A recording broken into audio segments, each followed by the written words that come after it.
Hello, everyone, and welcome once again to Diane Writes. Today I have several special guests. We are joined by Purple Heart Natalia Books, or Natalia Books as we know her, Dazzlecat, Siobhan the writer, and our favorite Barbarossa, Sparklebeard.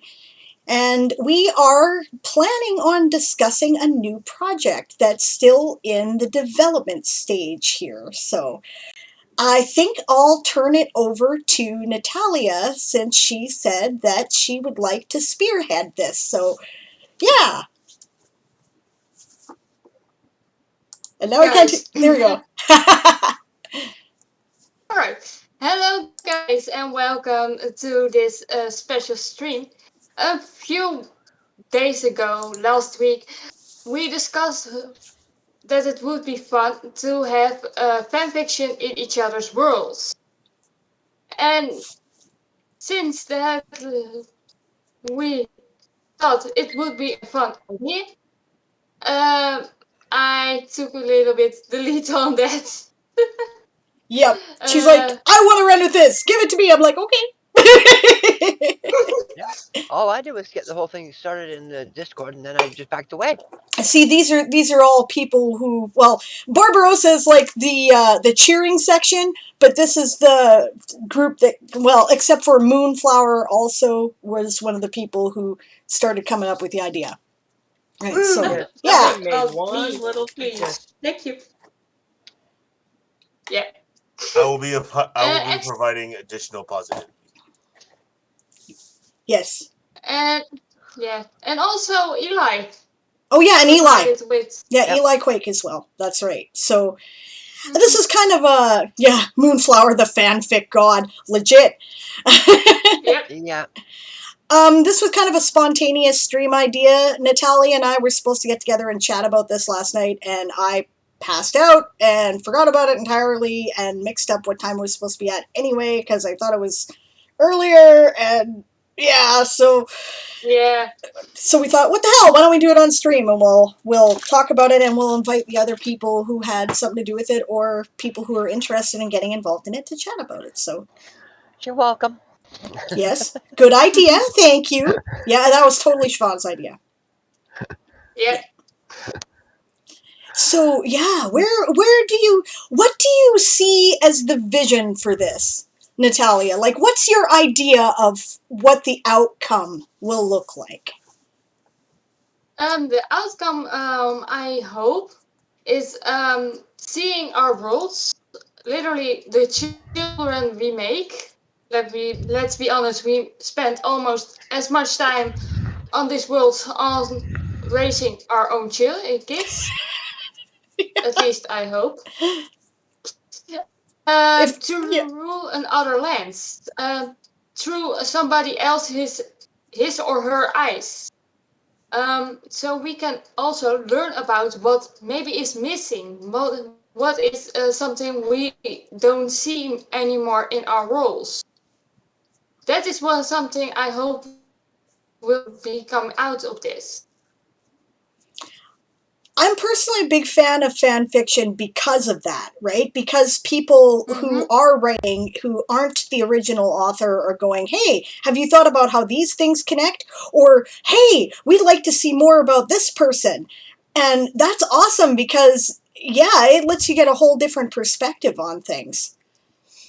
It can be awkward as a writer when people are writing fan fiction in your world, but that's why this is good that it's a community project that's being planned, because sometimes authors have been sued because something they did in one of the canon books ended up looking a lot like something someone else did in a fan fiction of their work.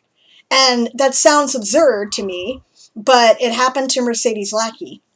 So it's important, and this is something I'd like to put out there for those of you who want to get involved in this, which I hope you do, right? It's worth keeping in mind that you got to think about how you want to approach fan fiction in your universe. Jamie Buckley has made the decision. He says it right on his site, the Wanted Hero world, that he's the one who's doing Wanted Hero. He doesn't want any fan fiction. So if you're doing fan fiction, don't show it to him, right? Other people, like Eric Flint, make a career out of helping other people who write fan fiction in his universe to get it out there, and even incorporates it into canon, right? That's kind of what I'd like to see with my worlds. That's kind of where I want to go with it, right? So this could be the start along that path. Yeah, I'm looking at the same thing. I would love to see what other people have to say, and if I'd like to be able to put it into my world as well, so I get them the recognition they deserve as well. Exactly. Right, and if I do end up publishing anything as canon, of course there would be income sharing or payment involved, right? Because if I didn't write it, or if I only did a little part of the writing of it, then the writer should get paid, right? So, yeah. The Red Idea says, I wouldn't mind getting involved. Cool. I want to write some fanfic, and I have some, and I have some cool concepts in my world, even if they aren't the most fleshed out. I guess that's another thing, right? If you're having trouble thinking about where to go with an idea that you've had in your world, if somebody else takes it on, and maybe they can help you with that. Indeed, and that was also something people come a lot with during streams, is from my world is not done yet, or I'm just in the begin stages.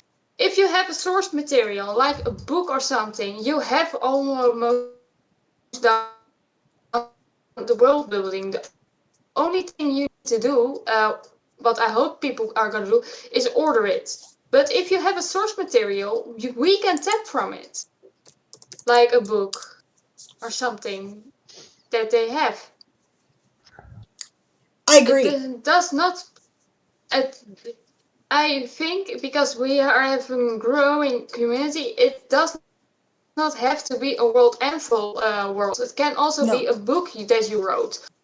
As long as you have something, a source material we can tap into, or other writers can tap into, we can use that. Yeah, exactly.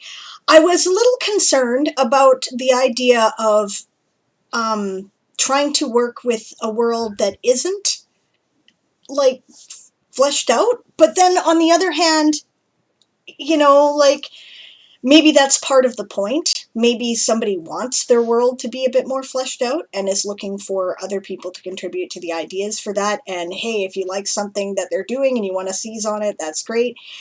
And whether it's like if you do have a World Anvil world and you don't have writing that's out there, like books or whatever, then cool, right? Because you've still got a framework that we can totally work with. And even if it's a bunch of Google Docs, right? Somebody will be able to sort through that and figure out something. I probably won't, but somebody will. I know. Me, I'll just go, my brain, because I'm one of these people that either has to do the dishes or stack the dishes. I cannot do both. It's just too much for my brain to integrate all at the same time. So, but yeah, like it's an option, right? And if you have books or stories that are out there already, then yeah, you've already got stuff to work with as well. So you can come at it from either angle. I see James doing the whole, I'd like to participate, but I lack confidence. You know what? Future Scene is cool. I already have some thoughts about things I could do with it. Oh yeah.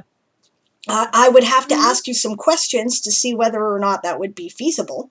But, it's,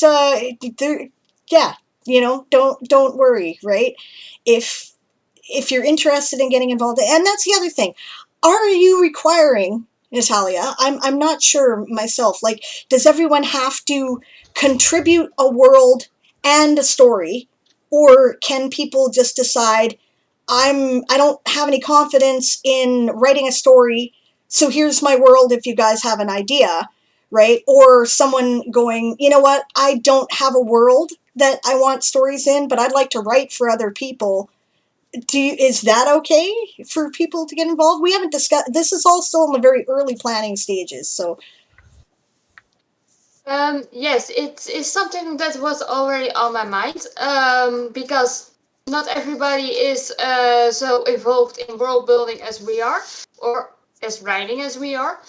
But people can be participating when they have not submitted a world or submitted an or when they have a world but don't want to write in it. That can also be done. The only stage where I am now is collecting worlds that people are currently in and who want to participate with those worlds. That is the early stages. And what you guys were saying about what I maybe want or for my world, you can put that. That is something I want to talk about later, because I want to do also author pages, like on World Anvil, because I want to let everybody know who is in it, which worlds are available, and who is the author of that world. that makes sense. Yeah, that makes a lot of sense. You've already created the World Anvil site for it, so would you mind putting that link in the chat for people? Not at all, because I already got it ready. Perfect. Something always nice. And I even got one author page already. How shocking! It is my own. Sure. Yeah, feel free to, if you want to show people, feel free to just stream to the Discord, because the window's big enough, people will be able to see it. So. Yep. I'm gonna show it. Oh, yeah, watch. I gotta watch. I gotta click and choose to watch. There we go. So I'm watching. Thank you. All right. Yes. Surprising. This is my own, because I could draw from it, because it is me. Quick reminder, videos are optional. I did this because I want to show everybody what is used, what can be done, what can be used. If you have an author, please give me some information to put in there. Of course, my name, aka Natalia Books. Alright, I need not do that, please. I got my biography. Is it still streaming? Yep. Yep. Alright. Biography, who I am, my age. That's also optional. You don't have to do it. A picture, don't have to. It will be nice, but don't have to. And the world. I got Nova Babylon. And wishes what I want for Nova Babylon to put in there. This can be also a direction for people who want to participate. To be easier from, oh, maybe that is something, I don't have something for it, or oh, I have something for that, maybe I can use that. Right. So that is something also I added, and then a link to the world, because it makes it easier. I did that for Vampiretta and Carmimba, and I am currently the only one who submitted 3 worlds. Don't have to, people. It's only an option. Cool.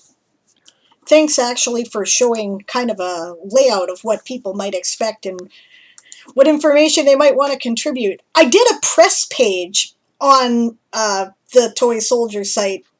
And I did it as a character article, right? But I called it about the author, right? And so, but it actually worked pretty well. So I kind of get what you're going for, because I think that we kind of had a similar approach towards that. So yeah, and I probably will end up copying a bunch of stuff over, because one thing I hate more than anything else is the author blurb. I hate doing it. I never know what to say. So it takes me days to come up with something, and so then I'll use it where I can, right? I do so too. I have literally copy pasta that it from my website to on this. I will do nothing more. Awesome.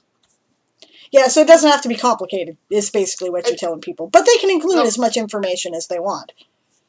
Indeed. Makes sense?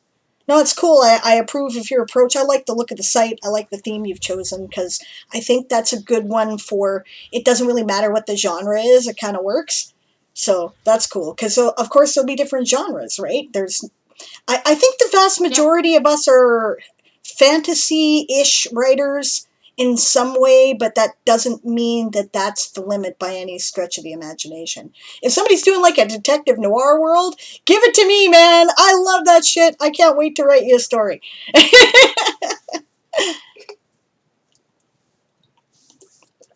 It can be fan fiction can go every direction. If you want it, get Vampiretta and go with the vampires to space. Be my guest. Yeah, absolutely. I make it a sci-fi world. I usually said Vampires in Space. That is going to have its own situational problems. Which? Yeah. Vampires in Space. Oh, well, yeah. What are you going to eat? There is no night. Or there is, there's only night, depending. Yeah. Right? And then what are you going to eat? Yep. Because one of the things that's a big problem in terms of the logistics for the ISS is food. So, but people are less storageable than frozen TV dinners, if you know what I'm saying, right? So what are you going to do with that? Yeah. Here's a good question. Okay, first of all, the right idea says you should all get visceral Vobukaru involved, or Vokabukaru involved. He's writing a slasher. Don't know him at all, but, I think it's open, so, right? James says, the point of future scene is for me to get royalties off merchandise that others have made with my intellectual property. Can this happen with this? Okay, so, that's the other question, right? Is this going to be a paid project? Now, one of the things that I proposed was that depending on what was created, I would be willing to put out an anthology under the label of Aradia Publishing, which is the label I made for the anthology that I've already done and the stuff that I make. And I thought, okay, and we'll put out this anthology of our various fictions. Now, how that would work, there's a lot to discuss about that. First of all, do we guarantee that everybody's story gets in it? I don't think I want to do that because we still have to sell the book, right? So, all writers are eventually going to be ready for publication if they work at it. Not all stories will be, right? So, yeah, I want to curate if I'm going to do that, and I'll want to edit, right? So, but under that, then we have to decide how payment works. My theory is that, okay, I dislike doing it because I did that with the first anthology, and the pay rate varies so much when you're doing a royalty split, which is what I did. I said, okay, whatever the profits are, everybody who contributed something gets one share, right? Depending on what they've contributed. So, and that includes myself, so I got 2 shares, one for a story and one for being the editor, right? And I should have taken 3. I should have taken 1 for being the publisher, too, because that was a whole different job. But I've learned now. Anyway, I was thinking something like that might be the logical way to divide it. It does mean that pay tends to be sporadic, right? I'll tell you that right now. It's so like a trickling gradual income as opposed to a lump sum payment. But I could do that. And in which case, my theory would be, and like I said, this is all like, we're still in the talking stage, nothing set in stone. But my theory would be that it would make sense to consider each story in a 50-50 split of its share of the profit between author and creator, right? Mm-hmm. And then, so that would be what we would keep in mind for the royalty share. So, yeah, that was okay. Natalia likes that idea. That's cool. What do you Works guys good think? for me. I hearted also Barbarossa's comment. Natalia is good too. I'm only all right. Barbarossa's hilarious. Sable is awesome and amazing. But Natalia's good too. Siobhan is alright. Dazzle Cat is also cool. And this Barbarossa guy, I could take or leave. That's amazing. Spider vampires in space, says Barbarossa. That's great. But yeah, I think that is the most logical way. Like you said, nothing. If you write something, it's not a guarantee it will be published.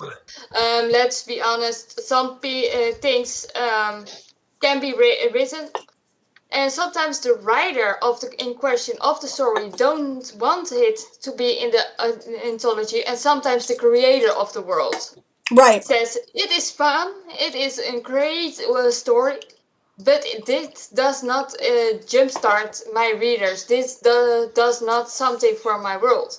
I love it. I love you for it, but no. But Yeah, then that makes sense too. I would think that in order to qualify at all for the anthology, both the person whose world it is and the writer of the story must agree before I even see it that they'd like it to be in it. Yeah. Yeah, that is something people also commented on me from. I don't know. I'm not so far in right now. I'm not sure about my writing, and if the story is not good, what are you gonna do with that?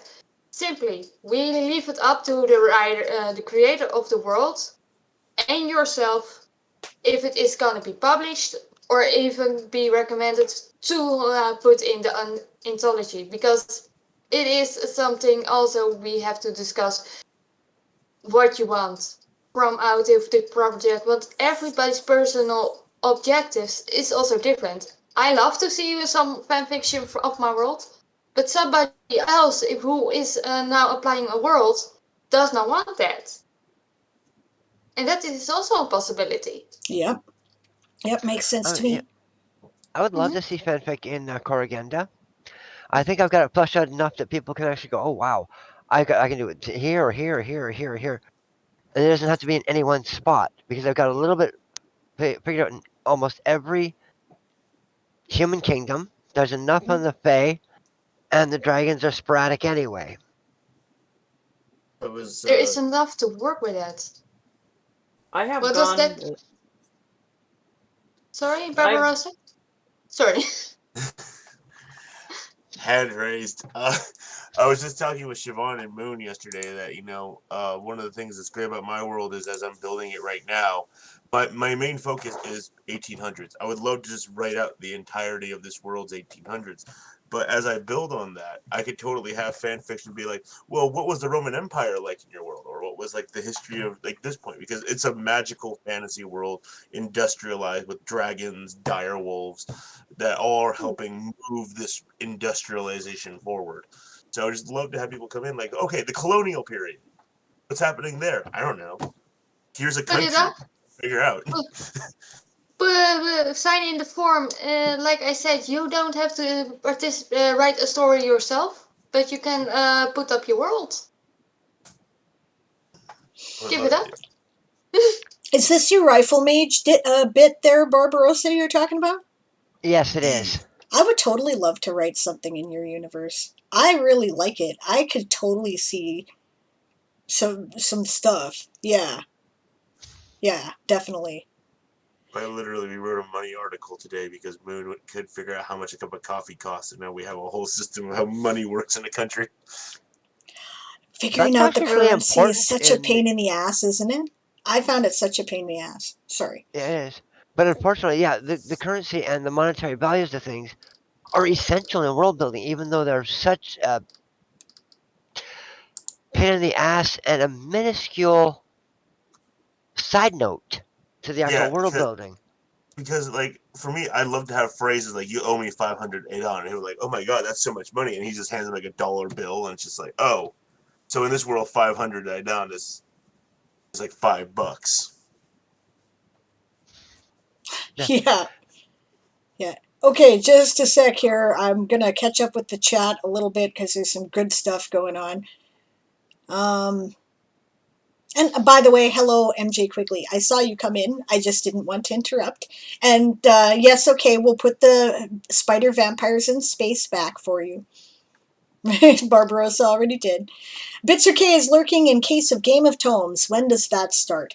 Game of Tomes will be starting in November as it did last year.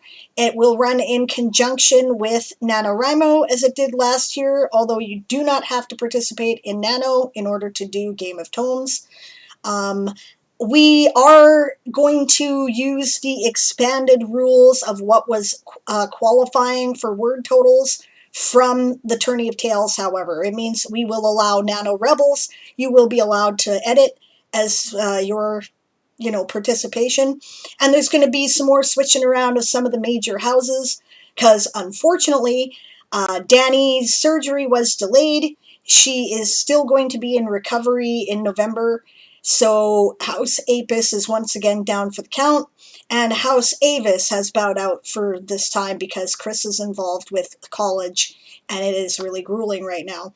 So instead, our major houses are going to be House Sauropoda and House Tiki. So that's, yeah, they will receive a promotion. And Morgan up and once. Sorry, I'm just also busy with Yeah, no worries. Yeah, and editing the form. MJ says, like a pirate crew with the division of shares. Yep, pretty much. Red Idea says, if there's the possibility of publishing, I'm definitely going to try and take part. Absolutely, right? There's no reason why this can't be a published book, and yeah, let's do it because it's fun, right? Yep. Yeah, and because it gives you an opportunity. Doing anthologies are cool because you get an opportunity to get exposure to a different audience, because the other writers in the anthology, or in this case the other world creators and their fans in the anthology as well, are going to check it out because they're in it, and then they're going to see what you did, and maybe they'll get interested in what you did as well. Right? Plus, the networking is always so valuable. You make a lot of friends doing this kind of stuff, and there's this camaraderie, especially if it's a community project. That's one thing that I really noticed with doing Gunsmoke and Dragonfire. So, and then stuff happens like, this is cool as an editor of one of these projects. There's this guy, I've talked about this before, Joachim Heinderman, right? He's Dutch. He was one of the writers for Gunsmoke and Dragonfire. He wrote this really creepy, like Lovecraftian story that was just awesome. And Oh yeah. he now one of the episodes of Love, Death, and Robots was based on his story. And so I was like, I published him before he was famous. I know a good story when I see one. So, yeah. So that was kind of fun. Right Idea says, I'd do amazing in Barbarossa's setting. I think I would too. Oh yeah. Right Idea says, I'd love to write in Siobhan or Barbarossa's worlds. That's awesome. Okay, form has been updated. Thank you, Natalia. Right Idea says I was trying to organize an anthology of short horror stories from streamers who we wrote on stream with the viewers' input, but didn't know where to start. Maybe once this event is over, we could try to make that happen. Yeah, sure. Like, I'll help you out anyway in getting it off the ground. Please delete it. Hey Shadow. Hey Shadow, hey Bob, good to see you. I haven't seen you in a while, Bobicus. How are you? I hope you're well. Yeah. Yeah. Oh. Sorry? Okay. Yeah, boyfriend has not permit me to stream his face. Okay, So fair enough. No problem. Yeah. Maybe heads up next time. That's the other thing. Don't have a choice. Awesome. Red yes. ideas like Lapin for life. So thank you. No, Yeah. I'm Spanish for life. No! Spanish. That's what I have to say to all of you. Ta-da! Awesome. But yeah, this book I wrote also in somebody else's world. So it also can be something you work on further. And with permission, of course, of the creator of the world, you can make your own book with the anthology as Jumpstart. Yep. And if the creator of the world likes it, they're likely to tell you to progress it and build on it. Yep, that is what Karen J. Fox did for me. And I am co-creator of The Ticket of Thorns right now. I am Nice. doing the favorite. That's awesome. Mhm. Yeah, Shadow, sure. Hop in if you like. Shadow is also one of the people who expressed interest early, so that's really cool. All right. James has All right, submitted. James. Future Scene is open for fan fiction. Excellent. Well, it looks like the boyfriend's back again. Honestly, this is what people do this a lot. Like Bane Books produces a lot of stuff like this, where it's like a bunch of their authors get together and write stories in the other Bane authors' worlds. So it's basically a book full of fan fiction, and it's awesome. Like there's some really good stories. Out of that came the whole Crown of Slaves sub-series of the Honorverse, which might be some of the best writing in it. And that is a project that is co-written by Eric Flint and David Weber. David Weber being the creator of the Honorverse universe. So it's just, yeah, you can get some really good stuff out of this kind of thing. And I'm just excited about the idea. So I was like, yeah, absolutely, sign me up. I want to do this. So I mean, that's fair, Billy. I don't mind. Check other people's out first, because you might find you might want to write in their world. But the thing is, we might have more than one story by an author, so we might have more than one anthology too. yeah, Indeed. I can point to myself as example again because I submitted more than 3 worlds. Sable submitted 2.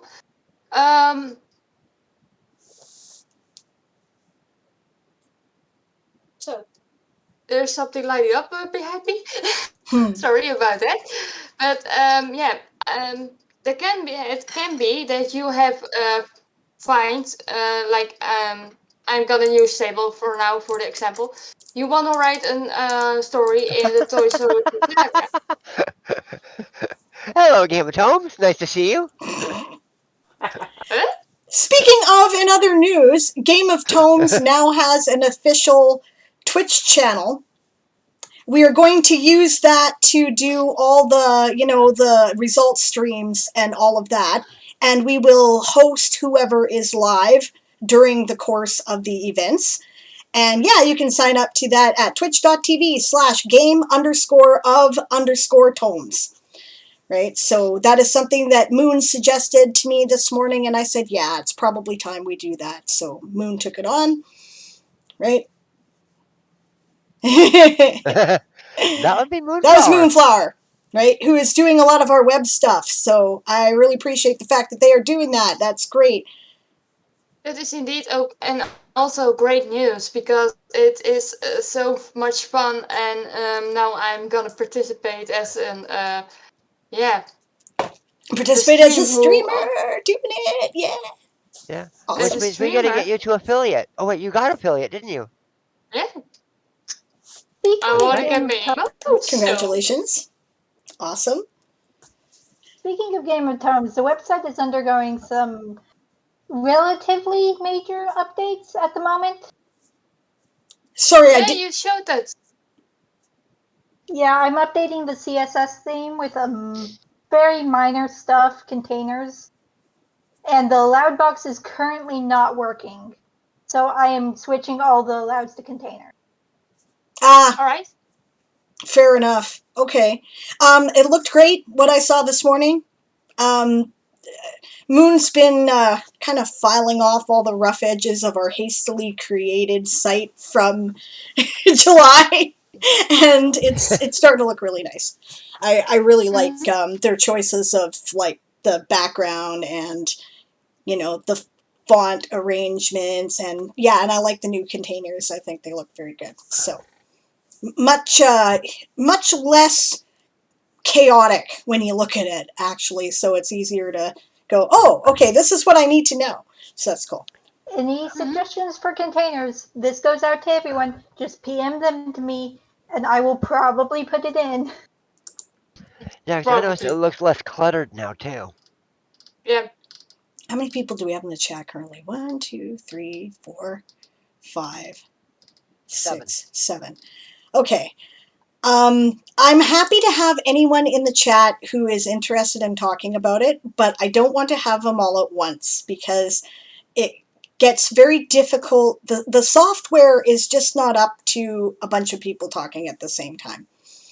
So I think this is about the limit for the moment. Oh, okay. Barbarossa says, I have to finish a few things, so I'll be off voice chat, but Sable and you all are awesome. Well, thanks, Barbarossa. I'm glad you came on.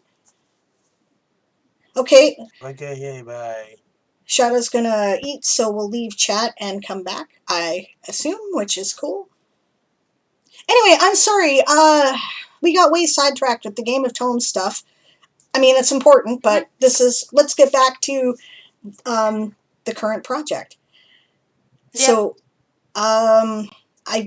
you were in the middle of saying something, and I don't remember exactly where you were, and you probably don't now either, do you? No. No, of course, yeah. Okay, Sorry. let's see. Of course. The conversation was going around. The last thing we talked about before Game of Thrones showed up was possibility of multiple anthologies. Right. That's Yes. right. Oh, That's yeah. where we were. Right. I was saying, as using Sable as example, like you want to write a story in the Toy Story saga, but you also want to write a story about the Wild West. I think that we just also need to put on a limit about how many stories you can submit. I think one per for each world. So that you don't have to go back every time to do that, because otherwise it will also be chaotic and a little bit unfair to people. Not only that, you'll burn yourself out. Oh, Natalia froze. Thank you, Moonflower. I will not doing this alone. I got all of you guys, but I'm now right now the card puller. How you say it? Hey, the right TD. Hello, Billy. Hello, how's everyone? Good. Hello. We are great. Good to hear from you. Yes, you too, and everybody. I just thought I'd hop on because I'm interested in the event, and I thought now that I know I'm going to take part, I might as well. So, Brilliant. Nice. We are happy to get you on board. yeah, it's intriguing because obviously I'm in world building mode for my own world right now. So the idea of writing in other people's worlds, and I don't know if I'm going to submit my own world yet because it's very bare bones, but the whole idea just is interesting. So yeah. So you only want to write? I'm not sure. I'm going to consider submitting my own world as well, but I'm just going to have a look at all the world building I've done and see if I feel like there's enough to go off of for other people, if you know what I mean. Yeah, I know what you mean. All right. Welcome. Yes. That's awesome. I'm really glad you want to take part, actually. I think this is going to be a lot of fun. Elder crickets. This will be a great deal of. Yeah. The I only think it will be problem as is well. it will be fun. The only problem is when we gonna launch it. Well, that's the other question, right? We should be talking about, do we have a time frame here, right? It takes some time to get an anthology together. So I have time, Yeah. right? I'm going to be working on the rewrite of book 3 for the Toy Soldier Saga in November. So I won't be doing the fan fiction stuff then. I could I'm do it. also taking part in Nano, so I probably won't be able Yeah, to. I think it will be something that will be after Nano. Okay. Yeah. Okay. Yeah, that's what I was thinking too. Because Nano's too fast approaching, and everybody's in prep for that right now. I mean, Yes, some people might choose to do this as their nano project, which makes sense.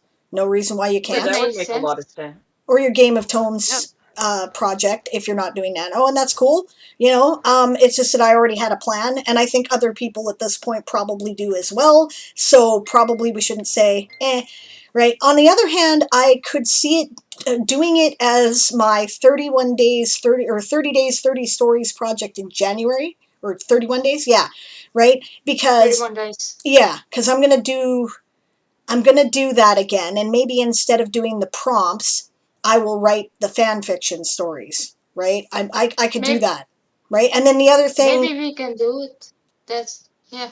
okay, but then maybe it would also make sense to kind of put a submission deadline, right, after April, because April being the tourney of tales, right? Like I could also go, okay, well, actually, I think April would be a good time to do it, so I'll do it for the tourney, and then that way people have room to plan if they're like me and kind of have to schedule writing projects ahead of time, right? Which, by the way, I Yeah, hate. I'm no good at that. Me and planning often don't get along, but I have no choice, or I would never write a word, right? So, yeah. I mean, I'm the same way. If once I've got my mind set on a project, get me off of it. I dare ya. yeah, Yeah. yeah. Yeah, and we See, also have I'm World Ember very coming much. up, as Shadow points out. Yeah, and I do World Ember and World Ember. I don't write stories. I write Yeah. world building. So No, No. I write world building. sorry, All right. Let me right set idea. then sorry. Right idea was saying something. Billy was saying something. Yeah, Really? I was just gonna say that I normally bounce between projects quite a lot, and I've not really been into writing whilst I've also been part of the whole Twitch thing. So I've not experienced going, okay, I'm gonna do this in this month before. So it's gonna be a bit weird. But I'm thinking the new year would maybe be a good time for this event. But obviously, I'm not really one of the organizers. But um, it just seems like a good, because there's obviously December. A lot of the time, people want to have some time off around Christmas. Especially after November, people could be quite burnt out as well. So maybe give off everyone a month to recover and then start in January or something. I'm not sure. People can I start now think if they want January to. will. Yeah, Yeah, they they can start can now if do they it want also to. now. Yes. I was thinking indeed from being April the end submitting day. But you can start right ahead. You can even start right now, but remember to keep watch of the page, because the page will be transforming, of course, with every more information that comes in. Um, because of course there will be more worlds coming in. There will be more writers who want to join. Um, but let me also say, before the 1st of October is also the last day of submitting your world for this year. There we go. That Um, makes sense. because otherwise we are I am busy with updating. Of course, Moonflower has offered to help, but yeah, then we are still busy with updating, and we have not time to write ourselves what will we want to do, because we will also want to join in. Yeah, that makes sense. So, okay, you said the 1st of October is the Yeah. submission deadline for your world. Okay, let's say the 1st of June 2022 will be your submission deadline for your stories. Okay. Right? June. Because that gives you April if you want to do, you can do the stories in 31 days in January, or you can do them in Attorney of Tales in April, or both, depending, Yeah. right? That gives you May to edit, and then June I want to see them, and then we'll plan for publication in September. All right. Which That time of makes June? sense to me. Which date? June 1st will be the submission June deadline. 1st. Yes. Yeah. All right. And Shadow asks, how long does the story have to be? No limit, in my opinion. I will think a little bit. 50,000. Yeah, no Will be longer a than a really novel. not No longer longer Yeah, the I than a think minimum novel. for a that's what novel. I'd say. Exactly. Yeah, there we go. Yeah, maximum. Because maximum is 50,000. It can be over. No 50K. Yeah. 15. Oh, 15, 1-5. Ah, 1-5. okay. Novella. Yeah. Because you need also you need to edit multiple stories, and if they're all over that or 50K, I don't want to see the book. That's a good point. Don't worry, I won't make that mistake. I know you can't print a book that big easily because it's too No. expensive, right? It'll be a matter of choosing, which I may get other people involved in kind of a let's have a panel to make decisions about it, right? Mhm. But the idea is I'll choose the stories I think are not necessarily okay. I'll choose the stories I think work the best. That's probably the best way to say that, right? Because it doesn't mean they're necessarily the best stories, right? It doesn't mean that the other stories aren't great. People reject stuff for anthologies for all kinds of reasons. If the story's longer, it's less likely to be accepted because we have to cut out more stories to make room for the big story, right? This is a problem I often have when submitting because I tend to write long stories. So, but that's fine. I get that, right? So the stories, kind of got to be the next level up if it's a big one and we're going to include it. And then another thing that I ran into when I was doing Gunsmoke and Dragonfire is that sometimes stories had things that were similar, right? And then you're like, this is a really great story, but I have story X and story Y that already have things in it that are kind of like that, right? Mhm. And then you have to make decisions about which of the two of the three stories you're going to publish. And there's nothing wrong with the story that wasn't published. It was excellent, but you just don't have room, right? And for that kind of reason. And that's Author Goddess bugged me about this because I rejected her story for Gunsmoke and Dragonfire, but that was why it was rejected. It was very similar to, in some ways, a couple of other stories. And I was my vision for the anthology was a contrast, right? As many different takes on the theme as I could get. So I had to cut one, and hers was the one that got cut. And in part, it was also because it was the longest one of the three, right? So yeah, and so don't take that personally. That's not a personal thing. That's just the realities of the business, right? That's because this is much cheaper to print than that. Gunsmoke and Dragonfire already pushed the limits because I just didn't want to reject a lot of the stories because they were so good, right? I think this is going to be a similar deal, right? I think this is going to be a real hard choice, especially if some worlds end up getting, here's the other thing. I was concerned about people being left out, right? And I'm also concerned about people getting way too much attention. But I don't want to limit people if they've got ideas. Like, if 7 people have ideas for the Toy Soldier Saga and I like them all, I'll publish one, right, in the anthology, and then I'll do something else with the rest of them, and, we'll talk publication about, maybe it'll be a short story collection I'll put out under the Toy Soldier Saga umbrella, right? Something like that. But, Or you yeah. could save some of them for a second anthology. Yeah, or save some of them for a second anthology. And because that's the thing, we don't know where this is going. One idea that was presented at the beginning of this was that there would be, well, what if we do one anthology for each world, right? And I'm like, that's really ambitious, and I don't think we're ready for that yet. We'll see what happens. No. I feel like see how I this one goes, and then if we feel like that's something we could do and do it well as a sort of writing community, I think that's not a bad idea. It's just maybe not right now. Well, yeah. this is indeed the first try. This let's we do one story, each world one story, or for each writer one story. I think that is most likely for that also, and also for you, Samuel.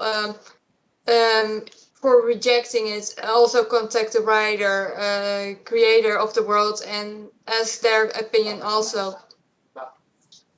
I'm Right. doing that. Well, Because yeah, what I it's can do is go, okay, I don't think I'm going to publish this one in this anthology that we're doing. What do you want to do anything with it? Right? I would yeah. hope that all the creators of the world get to read all the stories in the world and get to offer their opinion about, oh, I really like this one, because I'll take that into consideration in the publication too, right? Mm-hmm. Yeah. Oh, Uh, sorry, you carry on. That's fine. Shadow, just because you're not at that stage yet, doesn't mean that the edits can't fix it. Especially if you Indeed. take it to the creator of the role and go, I have this. I don't know. I mean, the story might be good. It just might need some edits to make it shine. And maybe your story will be made the cut for the anthology because you wrote it. It is always, and that's what I told about early in the stream before, is always, if you write it, do it, but it always be up to you if you want to say, I want it published, or I want it only for the creator of the world to read it because I want a second opinion about my writing. That can also be one of the options we offer now to improve your own writing right now Yep. with this event. And Moonflower has a question. Yep. What license would this be published under? I believe that would be the Sable Aradia Publishing? It's Or Aradia Publishing, I is mean? that what the question means, right? Because are we talking about a license in terms of who has the rights to use what? In which case we will draw up a contract and we will go over it because that's how you do things. Creative Commons or whatever. I don't personally want my stuff to be available for Creative Commons, right? In Yeah. terms of this, I would really rather um, if I want to incorporate what other people have come up with in the world, I want to get it out there, and I want them to get some money for it, right? And I'll pay them in some way for the right to incorporate it into my canon, right? So that's why I don't want to do it under Creative Commons. But if somebody wants to make their stuff available under Creative Commons, that's fine, right? I just think that in that case, right? The other thought is we could also create a World Anvil manuscript, right? And this one would include all the stories potentially, right? And then Yeah. you'd have to get, maybe we could set it up so people get a membership or publish it for free or whatever, or that one could just be for the Creative Commons available stories that people could read or whatever. So what do people want to do, right? Individually, we could talk about that as well. Mm-hmm. Now I already thought I would be fine with an anthology, but I also think it's a good idea because you want every story to shine. You will everybody, because something that is not meant for be in the anthology does not mean it is not. It does not have to see the light of day. Does not have to see the light of day. I find your idea about making a manuscript on World Anvil with all the stories placed in every world that we are agree on with writer and creator, and put it there for everyone to read on a membership. I find that a very good idea. I think you have to sort of have different options. So having the anthology, that's a great idea, but it's more selective and it's more competitive in a way because the right stories have to go in that, and the manuscript idea is a great idea so that it's an incentive for everyone to write. Because if you know, well, there's a possibility I'm going to write this and it's not even going to get in the anthology, it might put some people off. I don't think it'll put everyone off, but it Well, could put some people off. Whereas That's a I good think point. having the manuscript idea is a very good idea.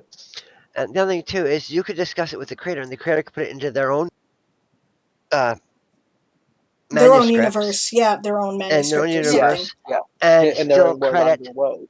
and still credit the creator.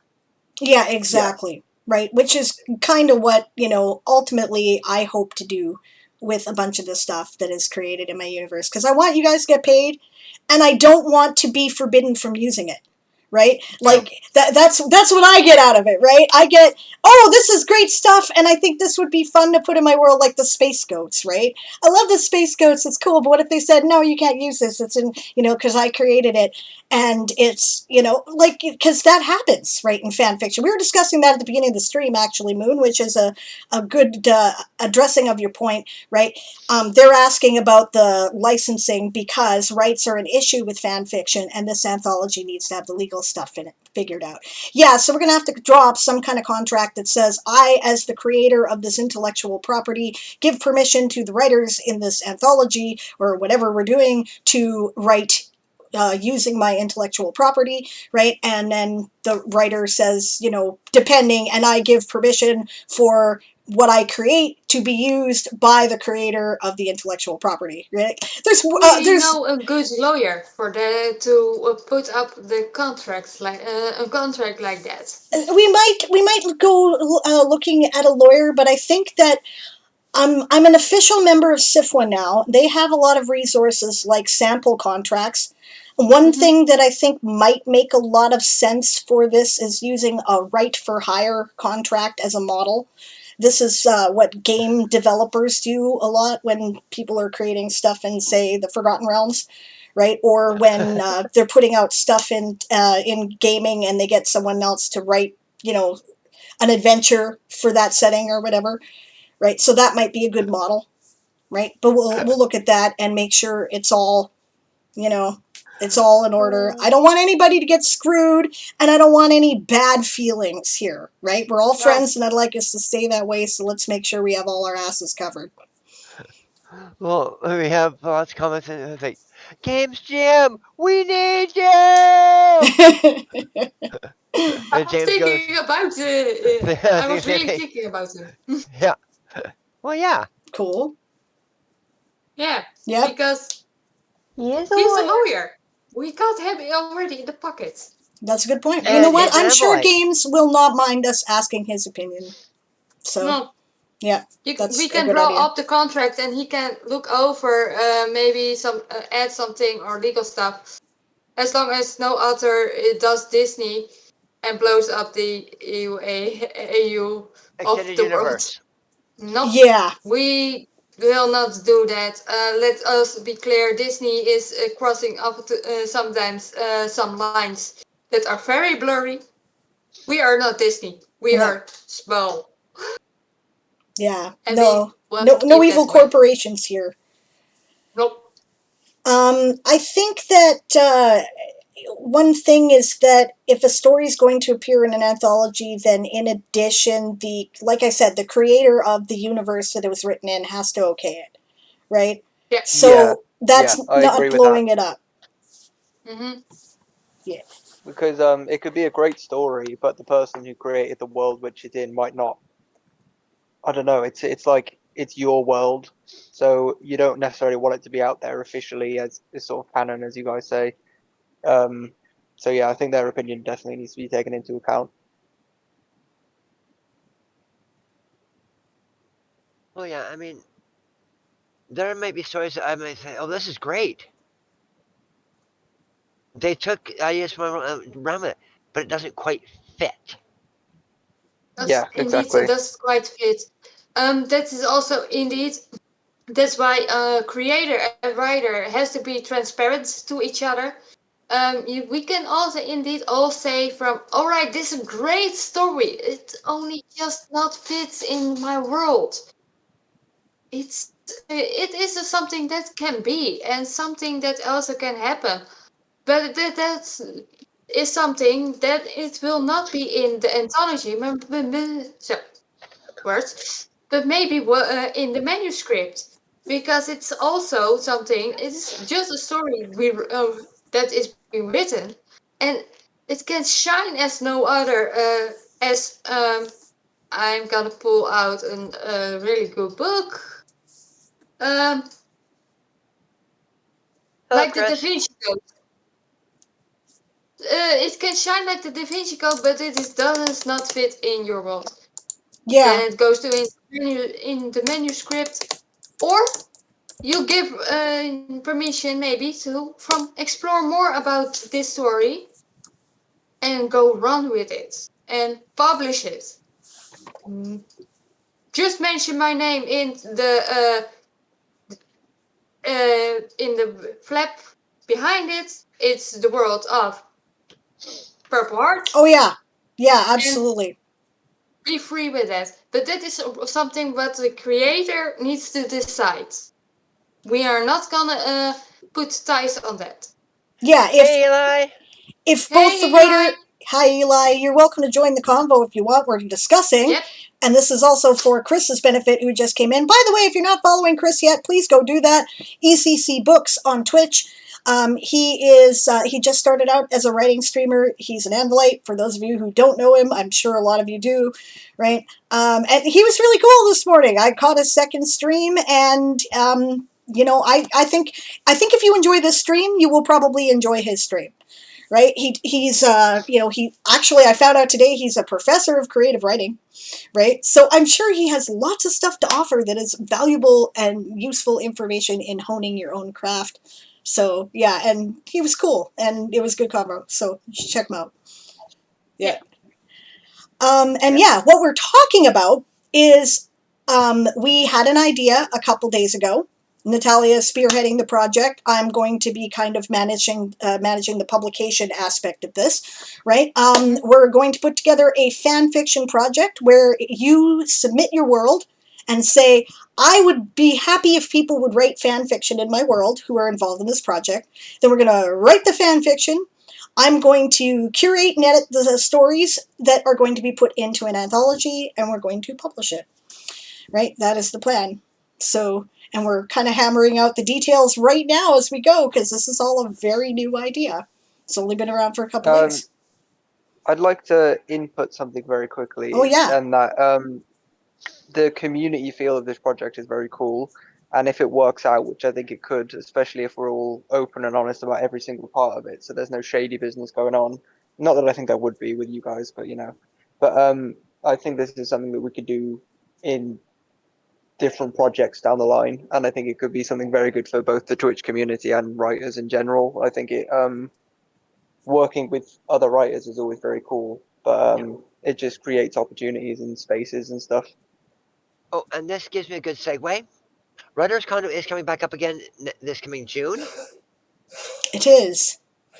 So it's another writing community setup, and we had a lot of fun with the last one. We did. Yeah. Yeah, come play with us, do stuff as a team. It's fun. I'm loving this idea. Chris, if you want to submit your world, I'm going to peruse whatever material you give me, and I'm going to write something in it, because I just love what I've heard about it. It sounds like it could really, you could do everything from like extreme drama to absurd humor, like Hitchhiker's Guide to the Galaxy. It could be really cool. I mean, even in my world, I'm making I've a got list now. an homage to Terry Pratchett. Some of his books I couldn't get into. Some of the books I found hilarious. Especially his one with the stupid librarian. So I put a librarian in and talked like him.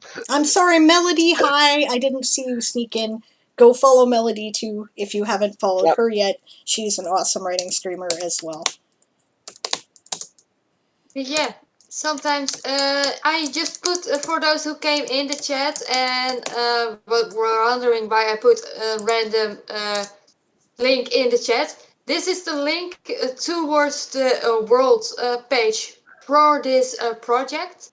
There's also a form in that page. You cannot miss it. It's a long link.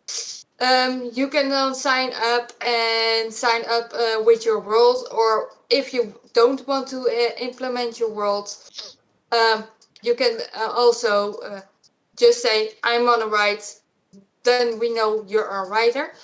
There will be more stuff available on that page, just keep that page in. Keep your eye on that page. Yeah, and instead of words going brr, as Melody puts it. Hmm. It's worlds go boom. Nice. This is gonna be cool. I'm looking forward to it. Yeah. By This the way, will be awesome. yeah. By the way, Natalia, if you make one or the other of the like Seiji or Inner Sanctum people a co-owner in the world, then we can shorten a URL so it just says World of Fan Fiction, right? Yep. And I'm willing to do that for you. I have enough going on that one more won't make a difference. yeah, Moon's the logical And person for that, for sure. how Yep. many worlds do you have right now? I have currently, if I did not check the last things, but I'm gonna do that right now. Because if there are more people in it right now, then I love to share it. You really don't want Currently, to know. the Come last. on. Yes, I do. Yes, we do. Currently, I last 43 owned by checked. me. I got 12 worlds because Rowan submitted the Toy Soldier Saga because I think they misunderstood my questions. Ah, they wanted to write in it. Okay, Yeah. sure, cool. I'm at 50 total. Moon's Cool. created 50 worlds. I have three. And Only now I 43 have are owned by me. I have three if you 12 include Game of Tones, worlds. right? Well, I guess we should include Game of Tones because Game of Tones has its own universe now. So yeah, I have 3 worlds. That's it. I 3. have 7 that I'm a editor, writer, co-owner on, and then I have 43 that I have made. That's hilarious. I know, I'm trying to get them down, but it's not working. James just signed in. Fair Nope, that's enough. Eli. Yeah, but James Awesome. signed in before Oh, yep, that's right. On the form. on the Awesome. form. Hello. Hello, Hello. Eli. How are you? Hello.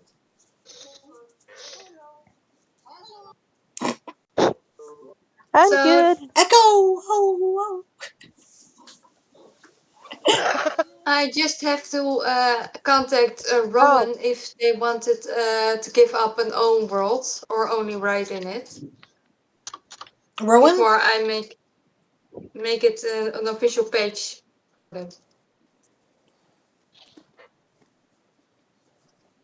I've also, by the way, I've been loving these like community streams at the moment because there's been quite a few from, well, Table yourself, you've done quite a few of them, and then Siobhan started doing one every Friday as well. I'm They've enjoying just those. been very good fun. Yeah. Yeah, absolutely. Community streams are the best. I agree, Melody. Yeah. And Moon says, make me a co-owner and get a free CSS theme. Pretty much. I'm already on it. Just easy. I'm Easy. joking around.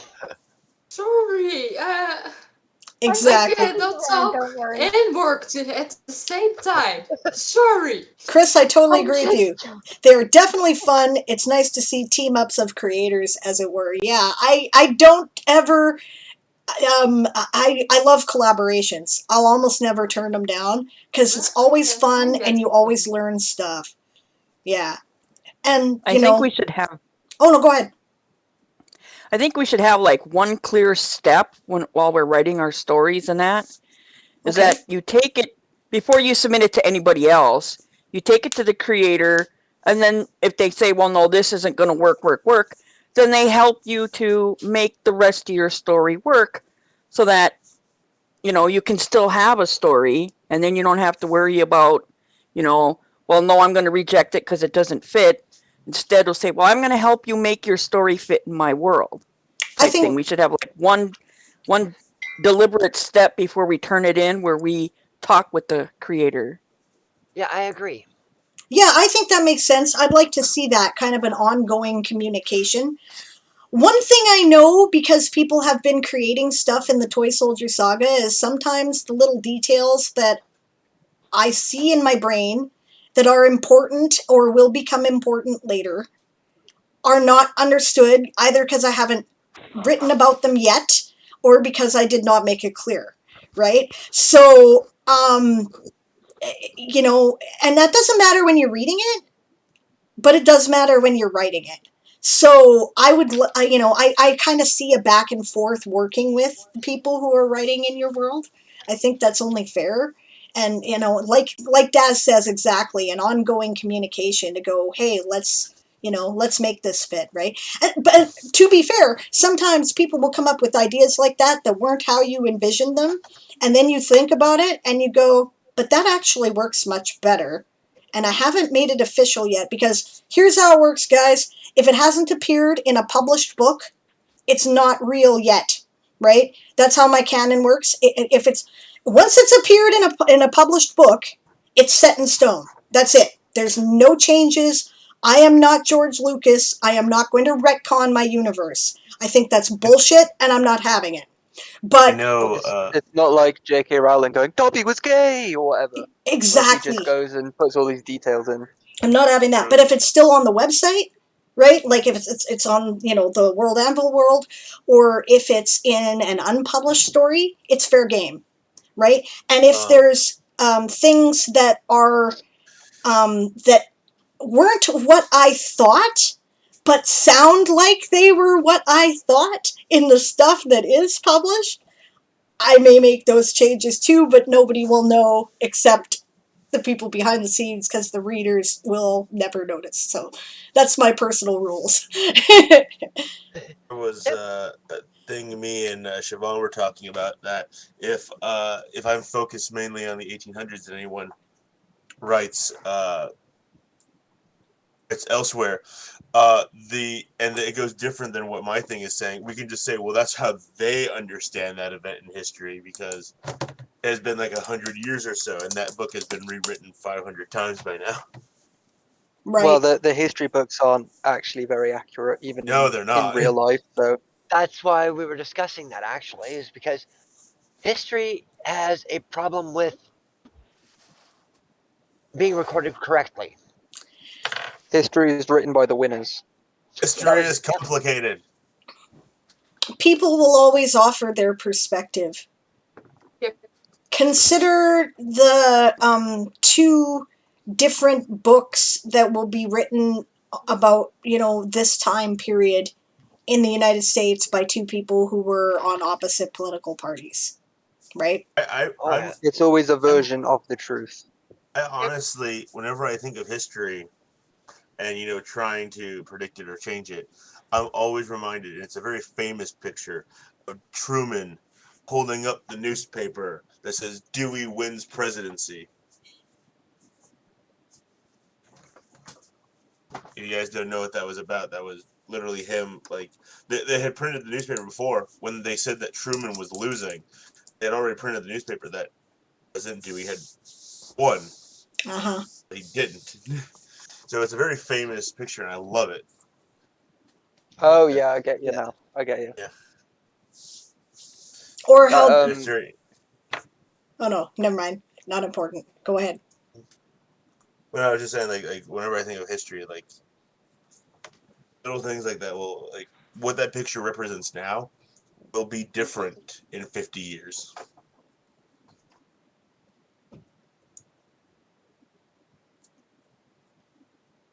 Ah, I see. Okay, Moonflower says that they are recreating the world and making Natalia a co-owner because Natalia has a lower guild membership, and each world only gets the account features that are available to the creator, right? So in order to get all the cool Inner Sanctum stuff, Moon has to make the world and then select co-owners from there. Yeah. That makes sense. Moon, while Makes you're at sense. it, Natalia and I already talked about it. Whatever the minimum, like editor, whatever owner, whatever level is required to do a manuscript in that world, that's the one I want, whatever that is, right? So, if it's editor, great. Probably won't be writer, because I think writer means you have to have people check over what you've done before it can be published. But whatever the minimum is, I'll take that, just so that I can do the job. I'm totally happy to have you guys spearhead this. I think this is great, and this is going to be fun. It's gonna be a major fun indeed. And also, if people want to provide our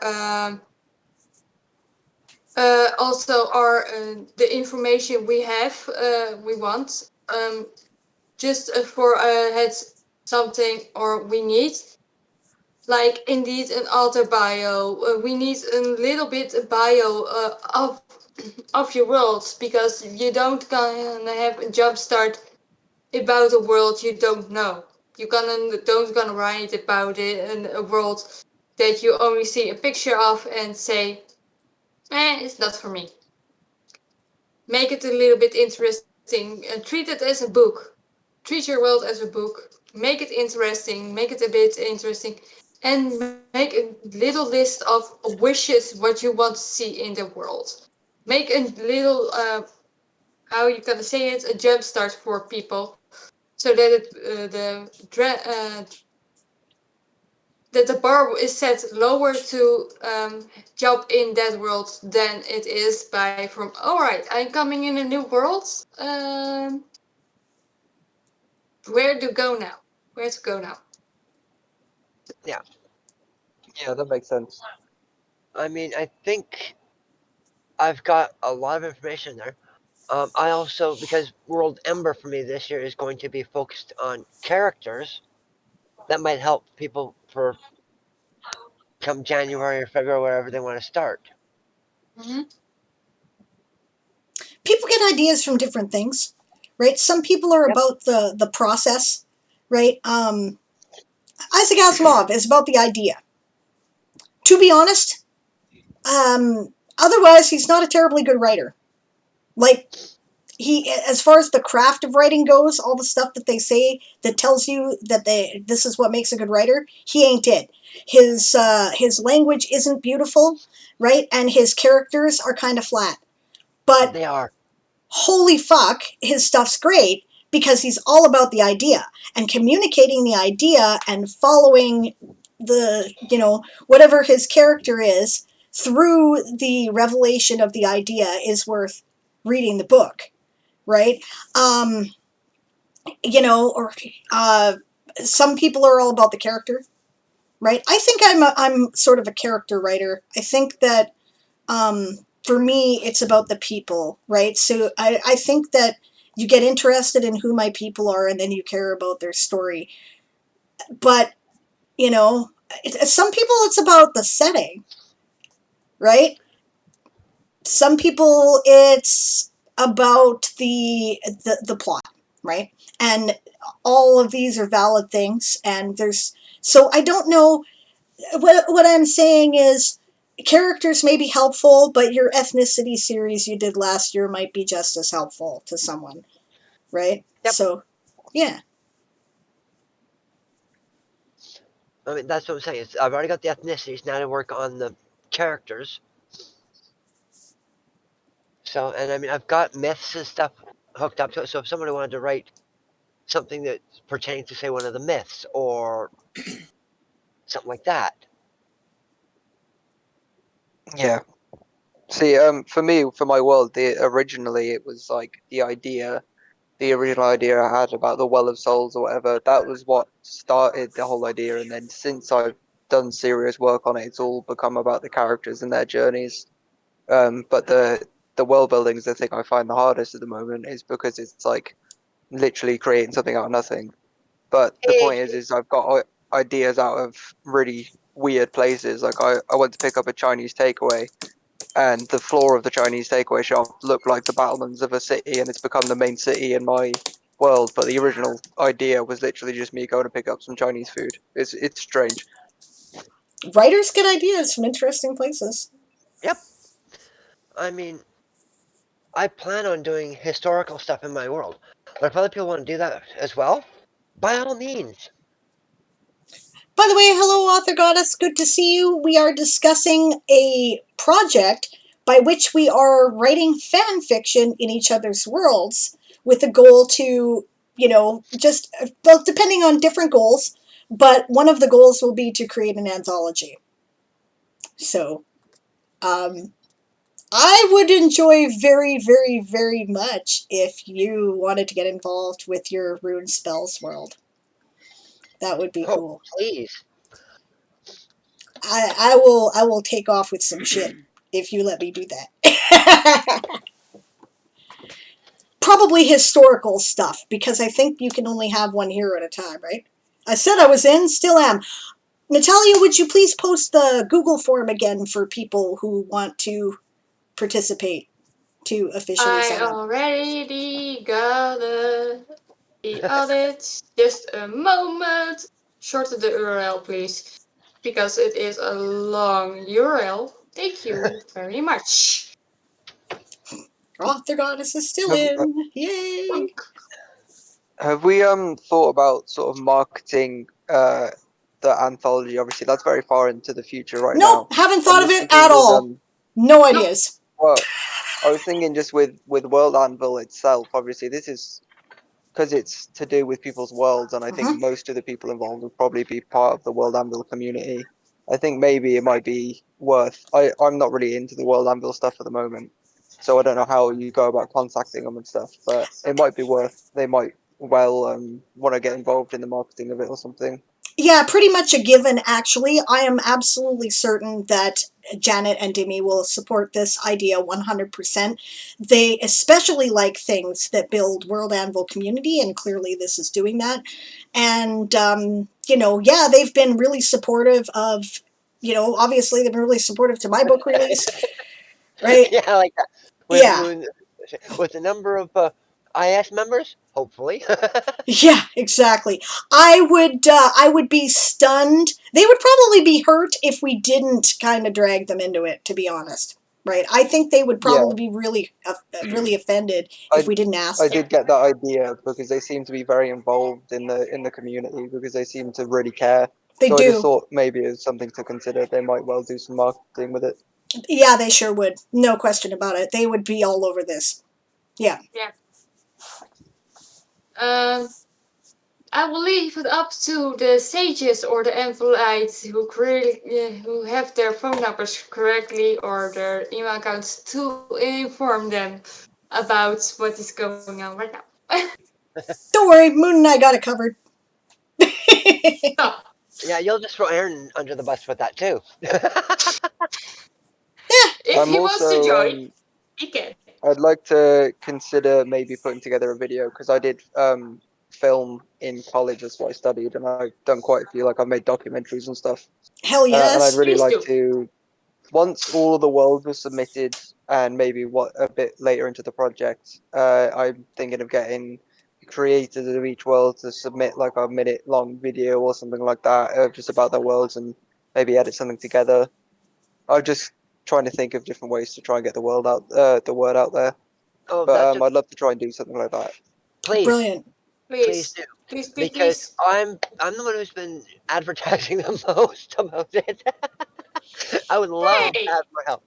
I know, well, no, Dad. I mean, I've been talking about it everywhere: Discord, streams, Hey! and you too, Nat. Hmm. Sorry! No, what I'm saying is, I've been advertising it. You've been spearheading it. I've been trying I to take. also I've been. advertise. On my Yeah, no. stream, I don't talk about anything else. Okay, you're Oh, I both know. like the top fans, okay? There. Yeah, no. I mean, what I'm trying to do, No, I'm I trying to am take some. Spartacus. I'm trying to take some weight work off of your shoulders. Who says I Yeah. want Yeah, that?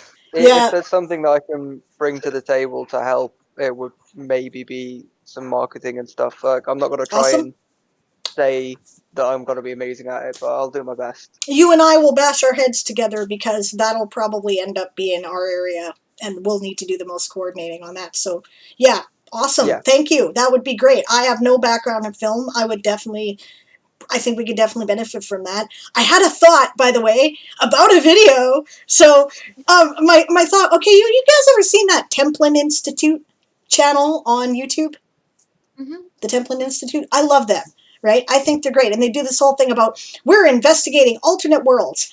I kind of thought about something like that, only not quite like they do it, more like it's a mysterious cabal, right? Of like, Illuminati types who are like, we see everything and we are going to show you windows into other worlds or something like that, I really like that idea, Cool. and I'm gonna put some time into thinking about how we could do that. So I think it maybe Awesome. like create this sort of backstory of like a meteor crashing to Earth, and it's got like this tablet on it, and it's got all these stories that we've translated, or something along those sort of Yes. veins, like you were saying, Illuminati and stuff. We could do something like that, and that would be really cool. So that it's like it makes it more fun and interactive versus we've written a bunch of stories in other people's worlds, sort of thing. Exactly. Oh, why am I getting a picture of Outer Limits and Twilight Zone? Well, that's what I was thinking about. Exactly. I just got So maybe that's why.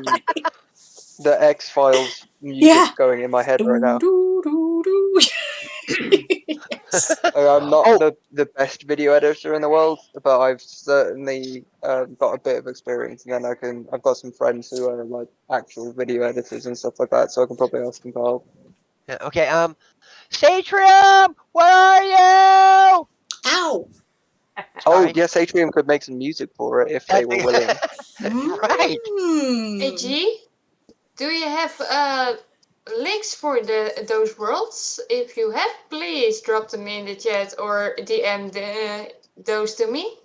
It makes searching for worlds a little bit easier. I had to go literally into Google to looking for Chrysalia's world, and it was a nightmare.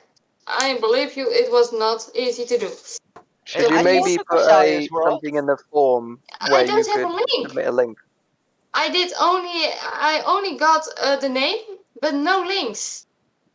I think maybe Oh, you should make that a requirement of the form, is that you have to submit I a link did. to maybe the world. Oh, oh, okay, okay. It Yeah, is. the problem is it's one question. Maybe it should be two questions, and the second question will be link, at least one URL to your world. Please submit all URLs required.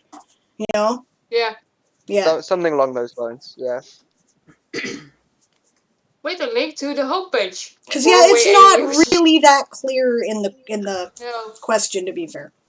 Yeah. To be fair, it is not. Yeah. Well, I this is will. literally a very new project, so Yeah. you don't be hard on yourself about it. But I think it will cut down your work significantly if This you is that's like a normal. requirement before you could submit the form. This is totally normal to go, oh, maybe I should do this slightly differently because people didn't take this the way I thought they would. Yes, normal. I just was jumping ahead, making the form, not thinking about what is going on in that form. Hi, James. I see James is back. James had a question before he left that we did not get a chance to answer. And what he wanted was to, I think for his own stuff, like the future scene material, would it be okay to showcase it in Twitch streams? Okay, here's the thing, right? I don't, we have to be careful about making broad rules because there's something called audio rights. Okay? And audio rights are one of the things that has monetary value that you as a writer can sell, right? Limited, or license is probably a better word because it's usually temporary, right? But one of the things that is often auction or put up for sale, right? That is sale is first audio rights, which means this person, this magazine, usually podcast, whatever, buys the rights to do the first publicly available audio version of a story, right? And so it might not be okay to do it on Twitch because that, if that's the first time it's appeared, that's first audio rights, and now you can't sell that, and the writer doesn't have this asset that they could otherwise use, right? So maybe, right? And that would be something that you and your writers would have to agree on, right? So if somebody's writing in featured scene, they would have to say, yeah, it's okay for you to do that, right?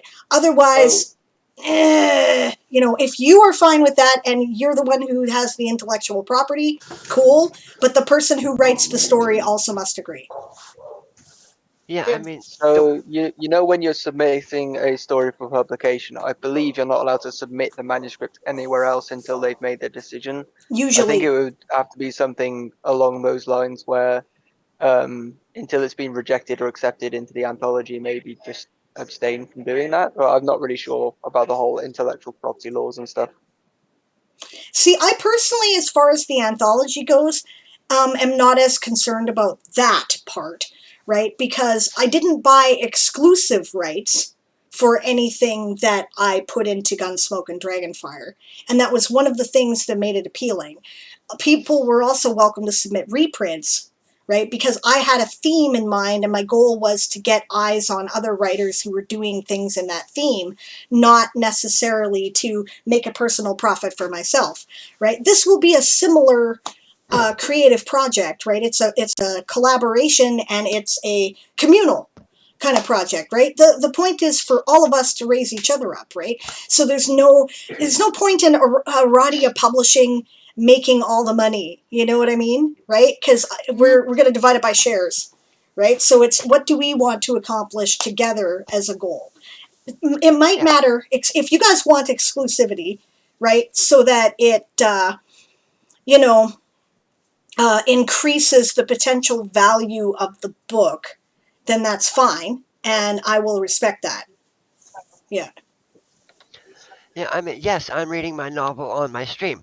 One, there's no VOD, so there's no record. Hmm. Two, I am recording it for my own stuff because I'm giving it to my patrons. Therefore, it is still not public. That's not necessarily true. Some of the magazines that you submit to will say, if you've published this on your Patreon, that is not first rights, and we are not buying your story. Right? So you have to make that personal decision. Now, granted, those guys are in the minority, at least in my experience, but it's a thing. Okay, I still but I mean, choose to this is send everything to my patrons anyway, and I just don't submit to people who put that requirement. well, Right? yeah. And the way I look at it is, it's the audio text that I'm the video that I'm doing that goes to my patrons Mm-hmm. because it's just recorded, and it's broken up in a way that, and it's also not the completed novel because there's still edits to be done. Right. Basically, my the way I present it, right, is that my patrons are beta readers, right? They're helping me develop the story as it develops. So, yeah, right? But the benefit is that they get it before anybody else. But yes, I've made some changes in the process of putting out a few good elves on my Patreon, in manuscripts where my patrons get past chapter 3, right? Chapter up to chapter 3 is available to the public, right? After that, you got to be a patron. And but I've made some changes in the process of doing that. Now it's complete, right? Now it's done. So that's it. That's the form. I'm not changing anything else except typos at this point, right? Hmm. Well, yeah. Okay, we're almost at 2 o'clock here, and I need to pee. So I think I'm going to take a break. If you guys would like to carry And on, by all means, go ahead. Right? If I not, I need will put up the some break help. screen. You need some help, okay? I may be heading out to bed soon, to be honest. But Yeah, me it's too. been a pleasure, regardless. Yeah, because it's almost 10 o'clock for you right here and almost 11 for Nat. Right. Yep. Okay, And well, work does not wait for anybody. no, it doesn't. I And did do. you buy the? Go ahead. I was gonna say, Nat, did you buy those 8 books, or did you just find them? I find them. They're standing currently on my desk. Um, if somebody wants to know what Shaban's talking about, I found in on my job 8 of the 14 books of Wheel of Time. Cool. In 1 Dutch. until 8. This is how I got most of the Aubrey Maturin series, and most of the Vorkosigan saga was working at a bookstore. This is why the thing that's going to be the most packing up is books. Mm-hmm. Yeah. And I got this yesterday. Yay! Yay! Another one! Appreciate it, everybody else. Some of you already got it, and I just get it. I mean, I got a free copy of A Few Good Elves, which is very cool. Yes, yes. Yeah, and if you are somebody I'm like glad. James and has a birthday on the same day as the book comes out, you may get a free copy as well. There you go. Hey, James? Nat, I made that change you were asking for. Can you check it and see if it's right? Which request? Homepage. Yes, Okay, You said to link I'm afraid to. I'm gonna have to bid you all farewell, but lovely talking to you all, and I'm sure I'll be chatting to you all quite a lot more now that I'm involved in the project. So, good night. Absolutely. Not a problem, James. Okay. Good Billy, night, have a good Billy. night. See ya. Again, Moon, where did you make the change? I got so many things open right now. I'm like Sable right now. I am PMing you the link. What a nice bird. That was great. You said to link to the result, so I linked to the result. Yep, I see it. Does that work for you?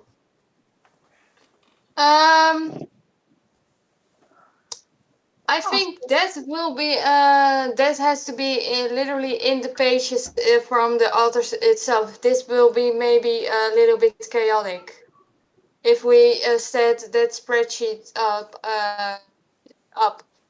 I think it is most nicer if we put it in the form like I did at my page.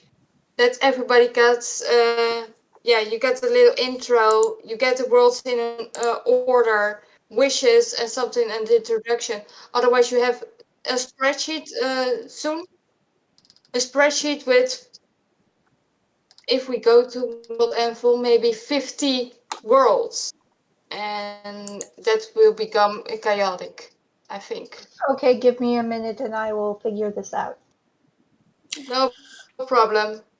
Okay, gang, That's I why we have do it to together. disappear for a second. Do you guys want me to leave this up and just mute my mic, or do you want me to put the break screen up? Up to you.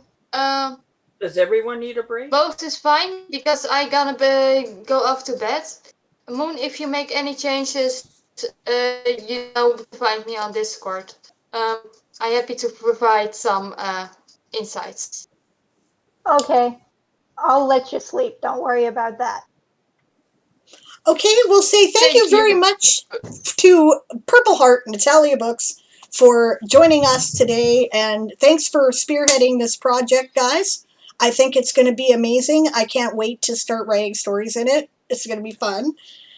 And I'm going to go on a quick break then. I will put up the break screen, but feel free to talk if you guys want to. I'll have music going.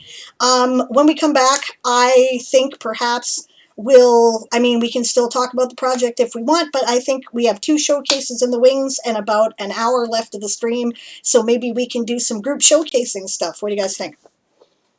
Sounds That good. sounds cool. Awesome. Okay, I'll see you all in a minute.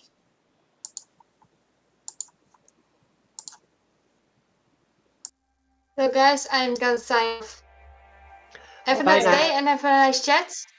I will watch the video back if it's up. Also to get some things about what we discussed about to clear it up so that we can put it in text and put it also on the stream, like the base of how it's do, and that's some kind of stuff. Yep, that's fine. So, see you guys later. Later. Bye. This is Okay. gonna be fun. Yeah, considering the first showcase is mine. So I've got to get onto my edit screen.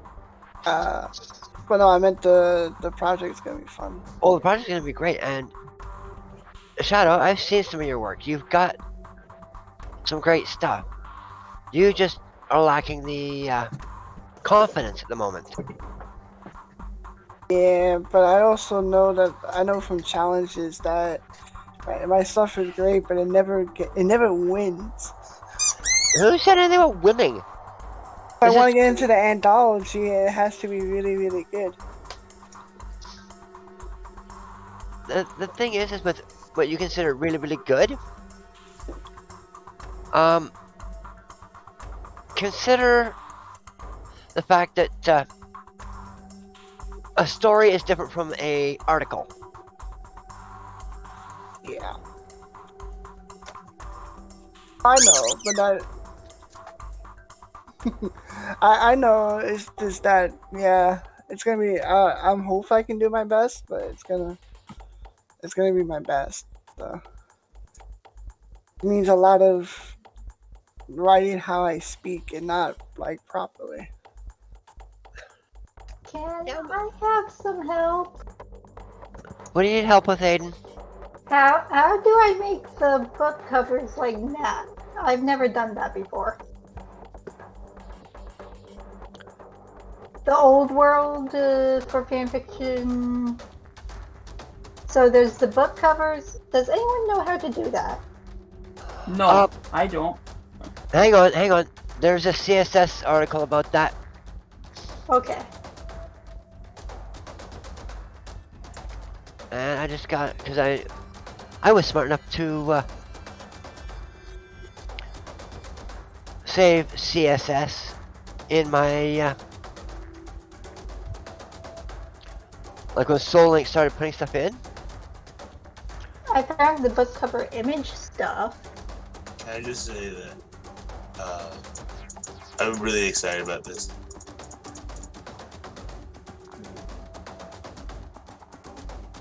Well, let's see how many people actually fanfiction in my world. Daz, are you having fun? That is not me. Is that your doggy? No. What's what? What's what? Oh, that's The squeaky Sparkle's squeaky Oh, toy. my dog is behind me with a little squeaky toy. Okay. I was Poor thinking that Daz. I was thinking she's like. I was thinking since she's behind me and like not near the mic, you wouldn't hear it. Oh no, we hear it loud and clear. I figured it out, I think. Poor Daz gets blamed for something that's not even. Sorry, Daz. I was I was thinking it was Banshee. No, Banshee doesn't have a squeaky toy Yet. anymore. anymore. She had squeaky toys till she destroyed them. You just gotta Yeah, get she's out looking the at- squeaky yeah. toys.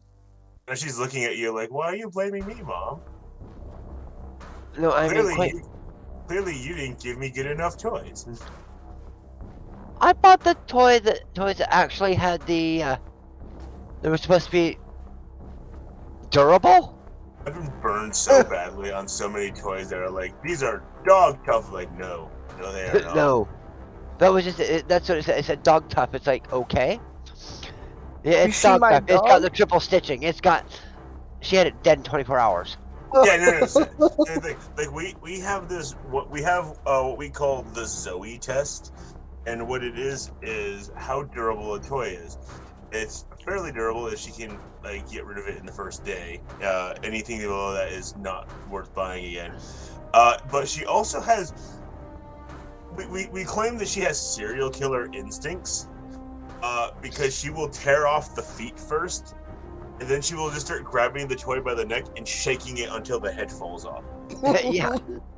She has serial killer instincts. She knows how to take care of a victim. Hey, Silently Gwen. and deadly. Yeah, that's gonna be hot. I mean, guys, you think your dog's bad? No, I think my dog's good. All dogs are good. That's Banshee's ball. That tennis ball or a crochet ball? Tennis ball. You need to get a croquet ball. Jeez. What? Did like a hidden treat in there or something? No, there wasn't. What? Poor, what? Why would she? Why? She does this to all her balls. Just kills them. Oh, yeah. You say this as if you've never seen a dog do this before. You've not seen a dog do this before. It's like, I'm not buying her any more balls. I hope not. And Not yet, after that display. yet, I bought her this. Is Sable on? Sable is taking a quick break. Oh, So wow. I bought her a koala, which is a ball. A Bawala? Yep. With a Good. koala head and legs. And she hasn't. Yeah. Yep. So. Is it? You're just awesome, Sable. That's okay. I mean, the thing is, she's had this the entire weekend. I bought it for her Saturday. She hasn't killed it yet. She barely even touches it, because I don't think she knows what to do with it. The one time she did touch it, she grabbed it by the ear, tossed it up in the air, and chased it.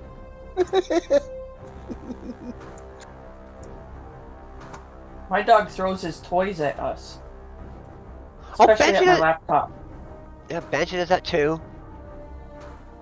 She'll throw her toys at me, or she'll bring it over and drop it at my feet. It's like, come on, Mom, play. Oh, but he's getting really good with his aim. Oh. That's one way to get you to play with him. Here, catch. Yeah. It's when you get hit in the back of the head with it that you have to worry. He is not allowed really hard toys. Oh, that's a good thing. Well, there's a reason behind that, isn't there? Yeah, don't break the TV with a toy. Yeah. Okay, I finally figured out what Nat meant by book cover. Yay. It's in the advanced edit of the categories. I never go there. Hey, Stretch. Yep. Everything is awesome. Oh. I mean, there's her goose, or her swan.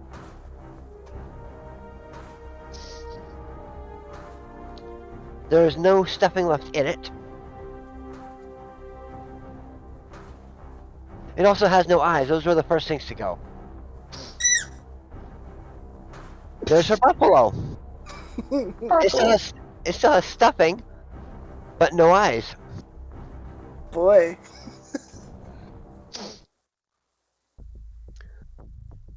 And she'll sit there and just toss it around, and toss it around and play.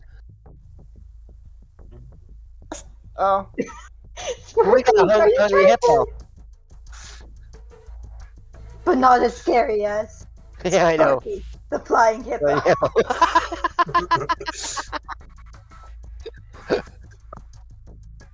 Oh.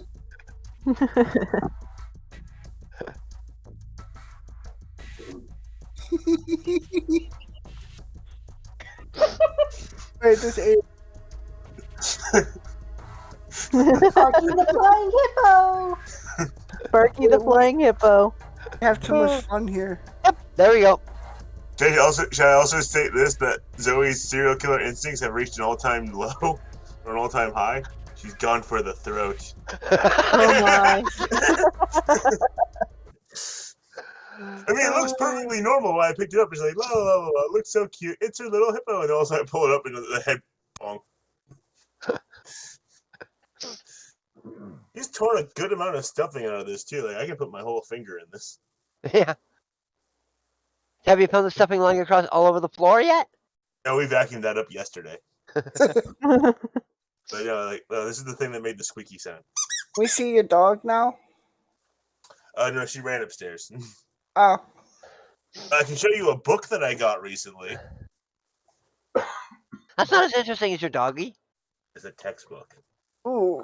Ooh. Cool. This Shiny. is what Is that the early modern period? Yes, this is 1815 to 1914. Oh. That's a This is little bit. This is basically the book that made me realize that I wanted to write a fantasy world's living history for like 100 years in the 1800s. Nice.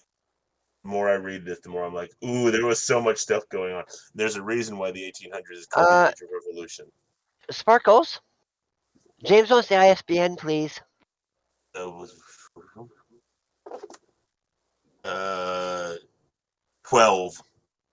12. What? You're just missing a few digits there. Yeah. Right, Sable, what's okay? You want it in what? I'm trying to figure out what you mean by that, Sable. What's an ISBN? ISBN is the big long 13-digit number. Is it in the book or on the book? It's on the back. Yeah, it's usually on the back or inside. Or both. Does it have 4 dashes on it? Yes. So would this be it? 978-0-19-515622-5? Yes. ECC Okay, Books already put it up. Yeah. Thank you. We want it in your channel, in your Discord, Sable. I don't mind either one, but I'm sure yours. So, since this is a free period going on right now, since Sable's relaxing, come check me out on Twitch. We have books and hippos. Do you have a dog, though? Yes. Because we only come here for the dog. Yes, Yeah. people, we occasionally have dogs. And lots of squirrels. Lots of squirrels. Everyone who comes to my Twitch is a squirrel. That's why we're all nuts. See what I mean with lots of squirrels? Link me to Nat's Discord, by the way. That's Discord? Yeah. Guys, if you don't want any of that and you just want to see my smiling face, here it is. Yay!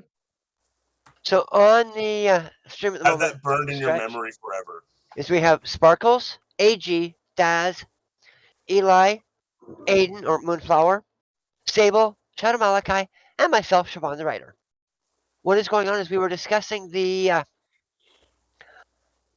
nice Fanfic collaborations. Yeah. Also, who wants to see the cool mug my mom got me? Sure. It's a Lego mug. Is it the Lego? Yes. Yeah, you can actually put Legos on it. You can build on this. I've turned this thing into a car for my coffee. Nice. And it's dishwasher safe. Nice. Yeah, and you're all posted by Moon there for you, Stretch, if you want to come and check it out. Now I'm gonna see if I can find that. Yeah, I love when I get to actually sponsor my own Twitch on other people's channels. It's great. We have to get Moon to 50 worlds. Moon's at 51 now. Yep. Yeah. Must get Moon to 100 worlds. At 100 worlds. I would prefer not. So you guys are enabling me. Yes, we are. By 2023. Okay, wait. Here's the problem. What? Moon has to write an article in every one of her worlds, worlds per world ember. Quick question. Yeah. Quick question. Are we also counting worlds that we have put her in as an author? Yes. At that point, yes, but those are not the worlds that they have to write an article in. Those ones that they have to write an article in is the ones that they have created themselves. Yeah. Technically, I don't have access to some of the worlds on my thing anymore because I'm not supposed to be on them anymore, but I forgot to leave them. Such as 50 worlds by 2023. I already have them. Well, you say you had to leave some, so we're not counting those. Okay. Do you have a dark Jim fantasy Shaw world? Do I have a dark fantasy world? I'm not sure if Sparkles are your world's dark fantasy. Yes, all of them are. Actually, your gaming world is. Yep, my gaming world is dark fantasy. Yes, it is. But Moon's Okay, not so on that. yes. Actually, Yes, I technically, Actually, technically, the one with the harpies in it is dark fantasy too. I am definitely in that one. Speaking that, I wrote the Harpies article. You wrote part of it. Or no, not even wrote it. I wrote it, and then you edited it to make it look pretty. And then I rewrote it, and then you rewrote it again. And then we had a big argument on it. This went through so many different variations that I got confused. And eventually, I dropped that world to make Rifle Mage. Yep. I'm keeping the Harpies article just in case Rifle Mage somehow becomes the Harpy article. Okay. The Rifle Mage becomes a Harpy article? Yes, everything will be Harpies and Rifle Mage. All the harpies, all the time. I might make another world just for one of the new different era in my main world. So yeah, I would love to have people who are like actually good at other points in history, maybe even other historians when I become a teacher to be like, hey, we want to write in Rifle Mage. Well, here you go. Pick any era in history that's other than the 1800s. Well, if you join the thing and add your Rifle Mage to the possible anthology area, people can write in there. Yep. You know, when we were talking about how all the anthology goes together, I thought that was a pretty funny way when you guys hit that, because my idea was to have one of my characters somehow accidentally end up in all the different various worlds that I might like to write in. So my character would be like traveling the different writer worlds as one character and have like a story happen in each one of them. So you already had this idea, and then we came up with the idea. I had that idea when we first planned it, but then you guys came up with that and like, wow, that'd be cool. But still, I plan on doing that. I want to see how many worlds my character can actually fit into. And if not, I have a plan B character. Are we also allowed to talk about Coffee's thing? Which, Brain Blitz? Yes. I don't see why not. Yeah, Brain Blitz why is not? I thought amazing. you were about to say Twitch stories, and I'm like, no, we cannot. No, Brain Blitz. I love the Brain Blitz idea where you basically take one thing from your world and then you basically like, all right, ask me anything on this one thing, and you get to answer it. Because of the few questions I've gotten on Brain Blitz already, I know that Isley actually enjoys canvas notebook drawing with drawing on a canvas notebook with a charcoal pencil. She likes to do still lifes. Nice. Yeah. So I have a thought, if you guys were interested in doing this. My thought is, we have 2 showcases in the queue. We have 45 minutes left. Why don't we all showcase? And we can get Siobhan to read her own damn article and offer our opinion. What do you think? Yeah, Okay. group judging. Drop Hold in the on. link. I'm gonna turn off my camera and gonna go grab some food. Can you drop the link so we can all follow? Didn't I already help you with the help article? Did I turn off? Is my camera off now? No. Nope. You helped a little bit there, Moon, but there's more to it than I need. I was just joking around. Yeah. I'll be right back. I gotta go get food. I apologize for Like the chewing in the boy. mic.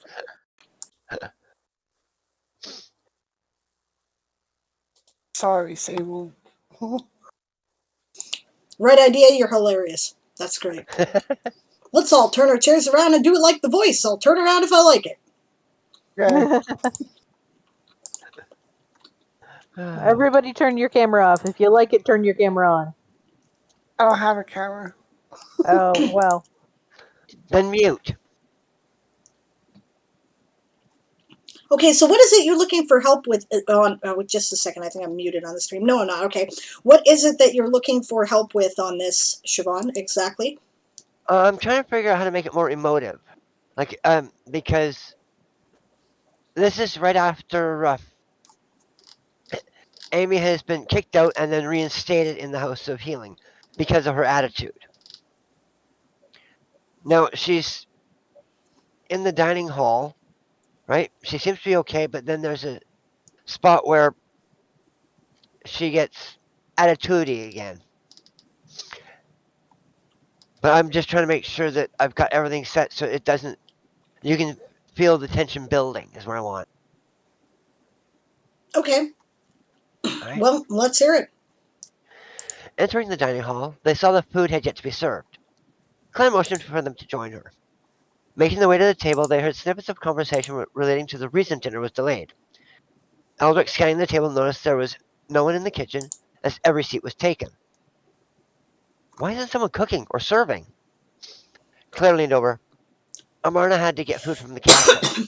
Caitlin was supposed to cook. She burns everything.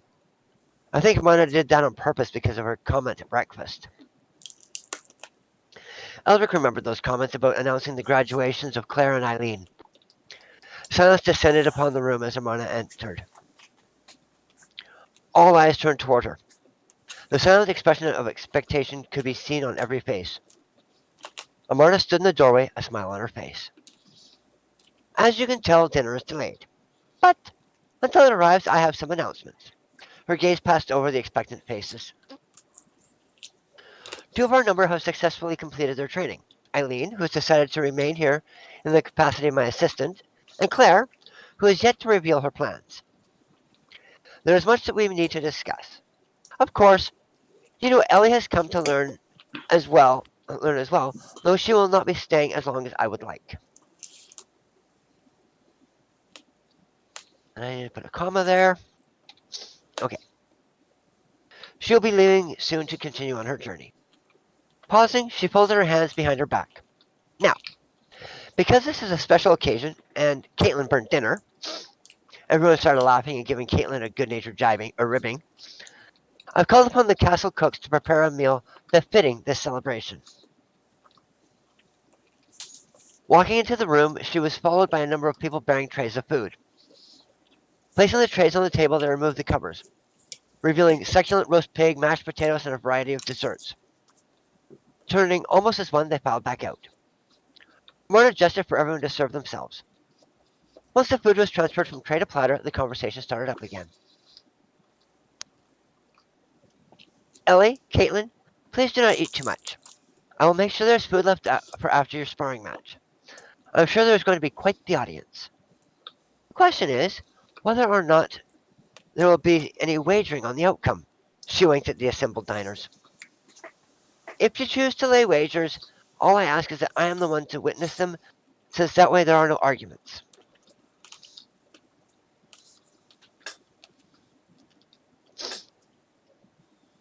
With agreement being confirmed by everyone around the table, they enjoyed their meal. Amarna joining the table to eat as one of them.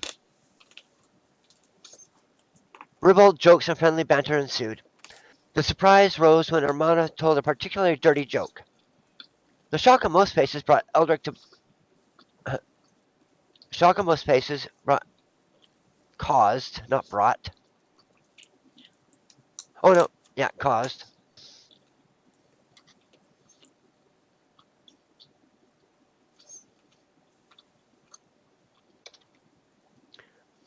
Eldrick to burst into such laughter as to be infectious. As the table broke into laughter, Amarna smiled and joined in. I have missed the camaraderie of this room. I'm glad you've let me join. Lady Amarna, it is your table. Why shouldn't you be here? Is it because of position? Eldrick looked truly confused. Ellie, Amy whispered. This is usually where we come down and wind after a stressful day. She is usually the cause of a lot of that stress. You don't think she doesn't have a lot of stress? He gestured toward her face. His voice loud to be heard over the chatter.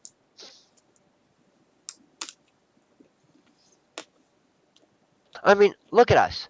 We're a bunch of misfits who she is trying to mold into effective healers. We have our foibles. Advertisers probably drive her to distraction. Eldrick took a sip of his watered wine. Besides, today she was a student just as much as everyone else. I should be the one unwelcome here tonight. But, she spluttered. You're a student like the rest of us. She's in charge of the place. Eldrick looked at her. Why didn't I get that?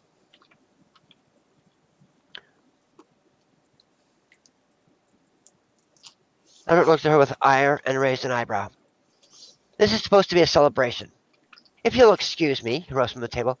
I have a sparring match to prepare for. His steps quick as he left the hall. Everyone going silent turned to look at her. What? She inquired innocently. Amy, did you not understand what he was saying about attitudes? Amarna, not quite angry, gave her a stern look. He spoke highly of your skill, which is the reason I am allowing you to stay. Please do not make me regret that decision. Eldrick, standing in the hall just outside the door, smiled to himself. The point had been made. He walked away in a better frame of mind than when he had left. He quickly headed upstairs to prepare for a sparring match. Applause, because it's hard to read your stuff out loud before audiences.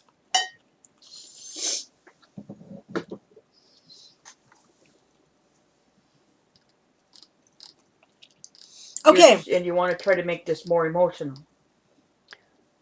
Yeah, I'm trying to... I mean, I should probably have the joke come out, but I don't know what to put down for the joke, for one. I'm a bit confused about some of the... I guess I'd have to read more of it to know about kind of the interplay going on here. Like, I get the sense that what you're writing is it's like the war of eye daggers, right? It's like everybody kind of getting a one-up on each other or whatever, and the war is being fought with sharp words and Yeah, sorry, sharp Daz, words I and forgot looks. that I had put my mic out of my face so you would not hear me chew, but so that I could interrupt if I needed to. So, sorry about that. Just a sec here. Oh, the right idea. The reason she has an attitude is she's the niece of the leader of Gallium, or Gallium. The other thing So is... Oh, no, go ahead. Sorry. So, of course, she was raised with a bit of entitlement. I'm not getting that attitude from her in here. No, I don't see the entitlement attitude at all. She just seems kind of confused as to why someone who normally isn't at the dinner, because she's one of the instructors, is now at the dinner. Right? She's not coming across as having an entitled attitude at all. Maybe she would if I knew the character better. Right? But here Okay. I'm just not seeing it.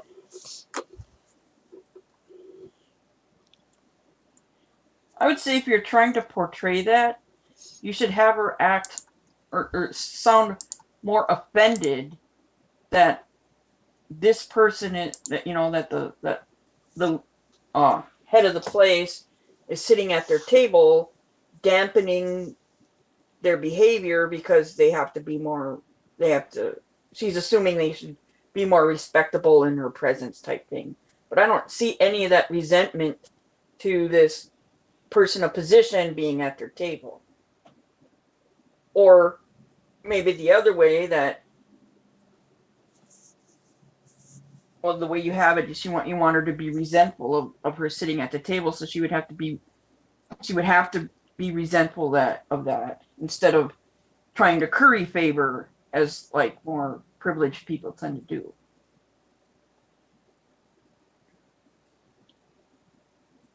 Yeah, okay, I'm gonna leave it now. Because once it gets into the broader aspects of the story, it might come across a little better. Instead of just the one little snippet.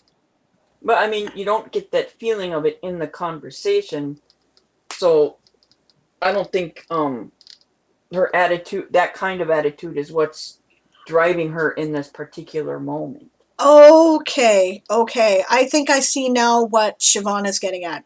Siobhan wants that to come across, right? So wants to know how to add it. Yeah. Okay. I see. First of all, Amy does nothing until near the end of this bit. Right? Yeah. she's sort of sitting there sullenly, but I don't put that Yeah, in but there. you didn't. We don't see that. We don't know that. Whose viewpoint is this from? Are you writing in an omniscient third person, or is this supposed to be a third person personal? This is Eldrick. Okay, this is totally not in a third person personal style. Right? If you're looking No. through Eldrick's eyes, there's nothing wrong with omniscient third person. It is currently kind of considered a bit old fashioned, but that doesn't mean that there's anything wrong with it, and it doesn't mean that it often isn't the right perspective, right? But in this case, if you're trying to get inside Eldrick's head, right, then Eldrick's opinion of everybody and everything else will color the action, right? And this should be kept in mind in terms of the whole thing, right? And maybe this might be something you want to look at if you intend it to be third person personal. If we're looking at it through Eldrick's eyes, you really might want to look at the whole manuscript and see if it's coming across like this. Like in your second edit pass, you might want to look at that, right? Let Yeah, me see I mean, here. because I do switch POVs as well. But that's okay as long as you do it at the beginning of a section or chapter, right? And as opposed to and maintain it until the end of that section or chapter. Don't do Yeah, it in that's the what I middle. usually do. Yeah. Stretch says, speaking as someone used to serving entitled assholes, they do not keep quiet. They make themselves known. Fact, I've done enough customer service work. Let me tell you something about taxi dispatching, okay? Okay, it's just like being a bartender, except they feel they can be ruder to you because they don't see your face and they have no idea what you look like, right? So they're just ignorant cunts. You know, that's the right word. And now I can't Yep. put this on YouTube, but they really are. They're miserable people. And I mean it in the way the Brits use it, but you know, they're just like that, right? And they're really miserable to you on the phone, and then they look at you and they're like, oh, right? Because the other side of that is that nobody takes a swing at you at the taxi office, right? Because they can't see you. That's the advantage. The disadvantage is they don't think you're going to take a swing at them either. So they're just, you know, the most ignorant people ever. So, and it's the same people, especially if you're on night shift dispatch, right? Yeah, So, okay, that reminds me of working Subway. yeah, you know all about it exactly because it's the same people, right? Getting their bar snacks, right? Drunk, ignorant, you know. Anyway, yeah. Yeah. So, okay, so that being said, you know how ignorant they are, right? Hmm.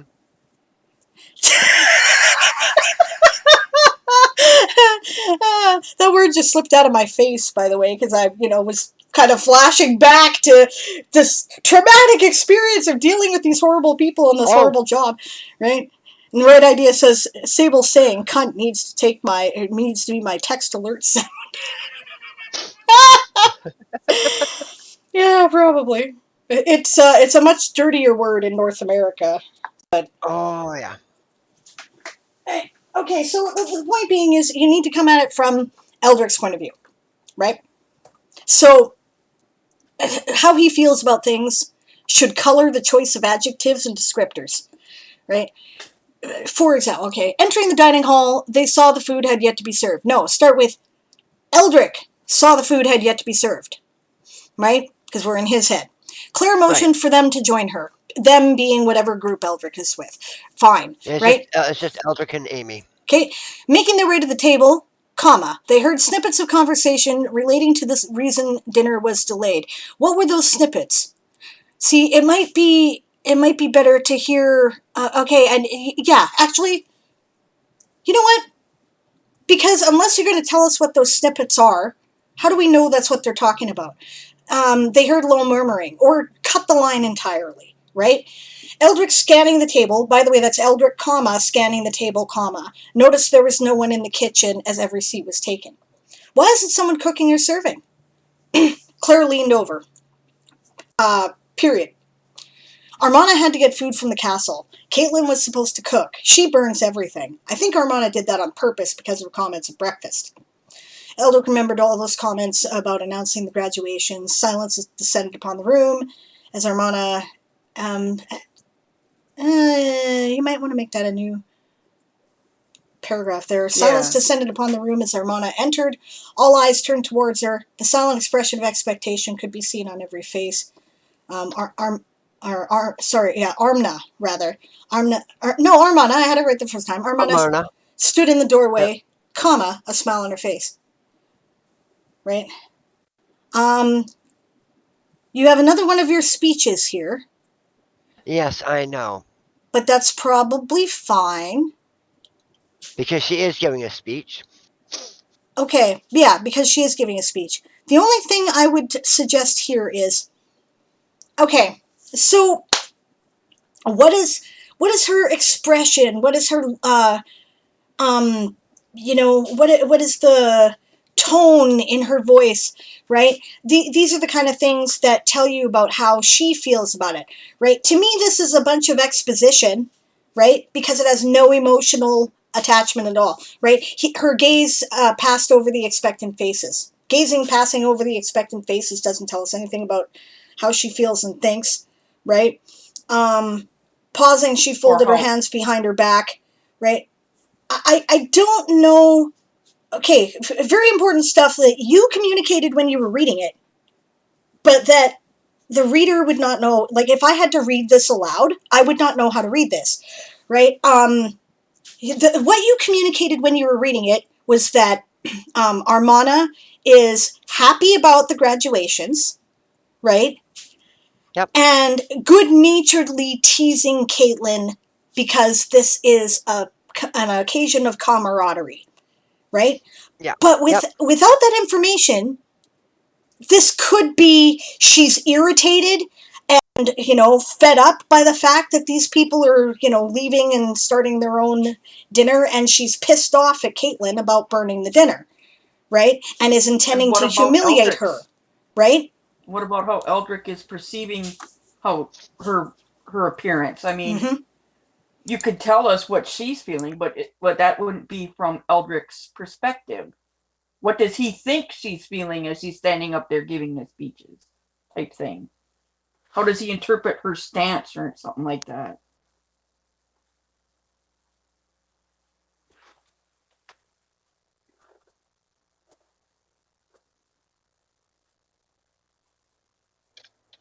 All right, so I'm just thinking about something here.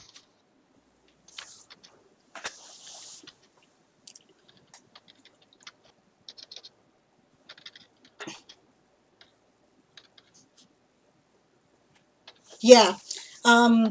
Billy's got some good stuff here. He says, so how does Eldrick differ from the attitudey character? Because that would color how he feels about how she acts. A good point, right?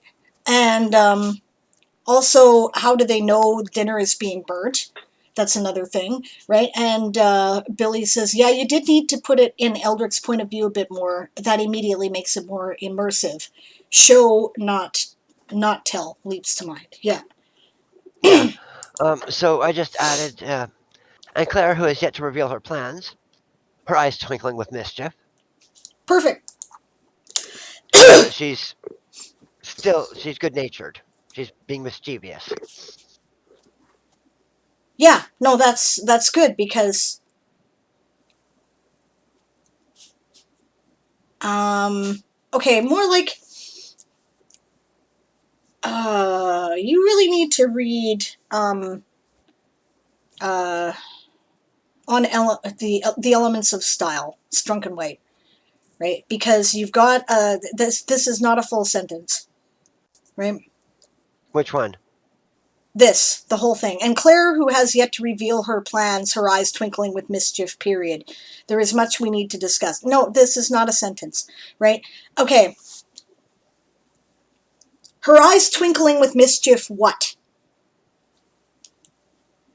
Because that's kind of a dependent action, right? Her eyes twinkling with mischief. And it's, okay, I'm harping on this because this is a mistake that I know I've talked to you about a couple times when we weren't talking directly, right? So maybe if we do that, right? But you're not obviously getting what I'm trying to tell you, right? So I know I have problems with the fragments, and yeah, I'm trying to fix it. And I'm trying to figure it out. I know. I know I've got the problems, and it's because I've had problems for so long. it's a habit I'm trying to break, and it's not easy for me. I am working Okay. at it. I have gotten a little better, but I still make the mistake. I've caught a few of them. Okay. It's just sometimes, They slip past. yeah. Yeah, I don't mean to, call you on the Oh no, carpet or anything here. I'm like, no.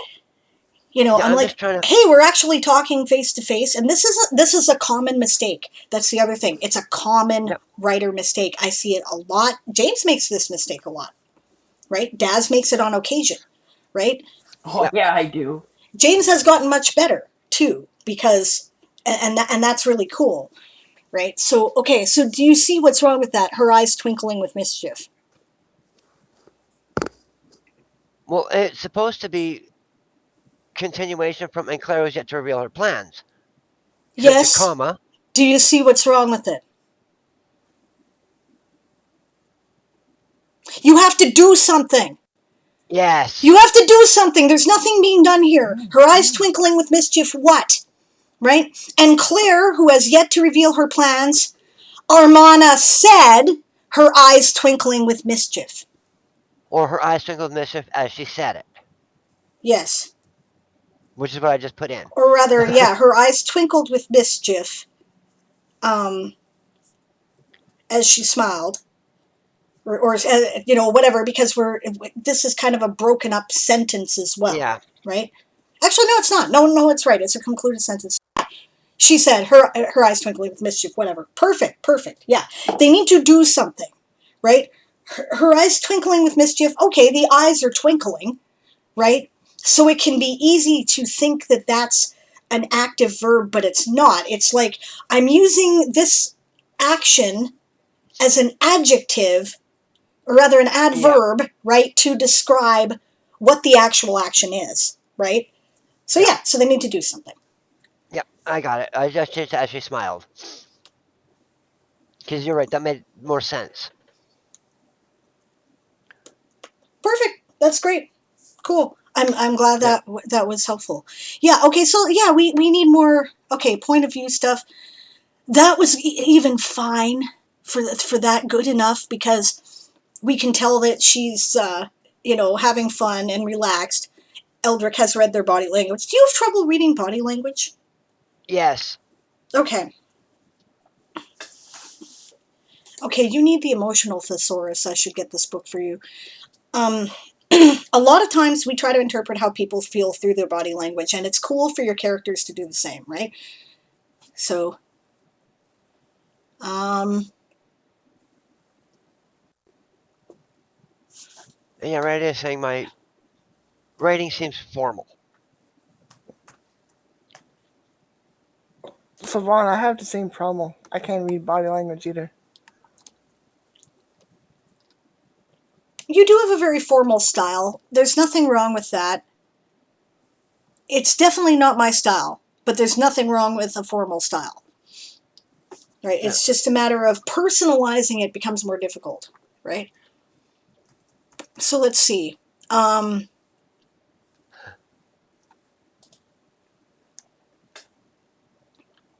Okay, this seems like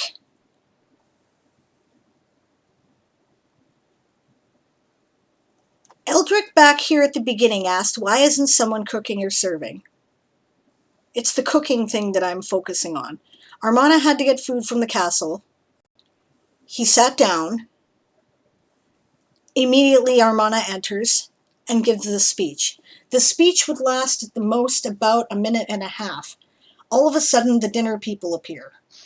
Yeah. Armana had actually gotten the castle chef to prepare the meal before she put Caitlin to cooking. Okay, that's fine. What I want to know is, why was somebody not cooking here at the beginning, and then less than 5 minutes later the food appears? Wouldn't we have smelled something? Or notice there was no one in the kitchen. All right, where did they bring the food from in 5 minutes? They came from the castle, right? Yeah. The So, house of healing is attached to the castle. right. And so Amarna didn't show up at the doorway until the food was there. That's why she stayed in the doorway to block the vision of the servers. Okay, that's totally understandable. I just like, oh, you again, huh? This guy, man.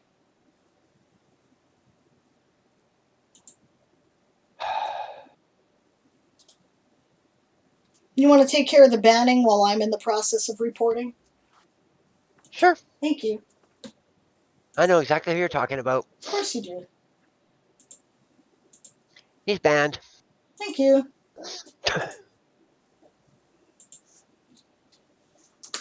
What?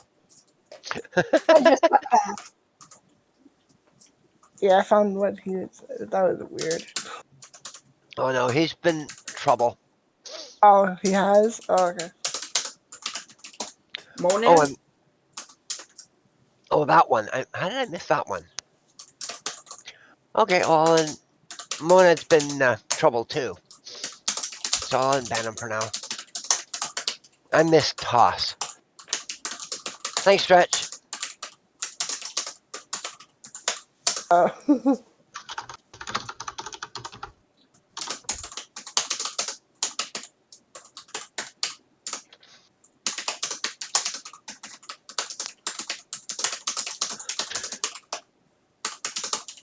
Sorry, Monad.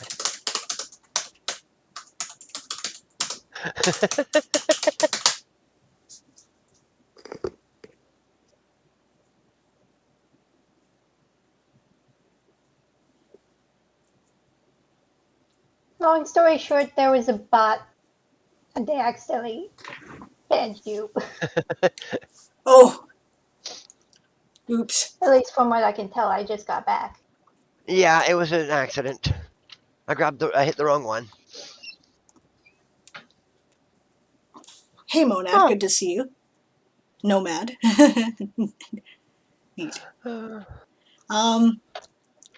Reddidia says, I think why I find you writing formal is more than mine is very much the other side of the spectrum. Yeah, I have a pretty casual style when I'm writing too. I kind of deliberately... Yeah, sorry about that, Monad. Of course you're welcome here. Yeah, I tend to go, okay, it's not English anyway, and immediately turn it into modern slang hopefully without blowing everything up, right? Because it's being translated anyway, right? So that's my logic. But it's cool to have a more formal style, and there's nothing wrong with that. It's just a matter of, I think you need more body language that Eldrick can either interpret or misinterpret, which can be really fun, right? yeah. Okay, so Did you see that link, Siobhan, that I dropped in chat? Not yet. It's a quick little intro to body language. There, thanks, Daz. That's helpful. Yeah. Okay.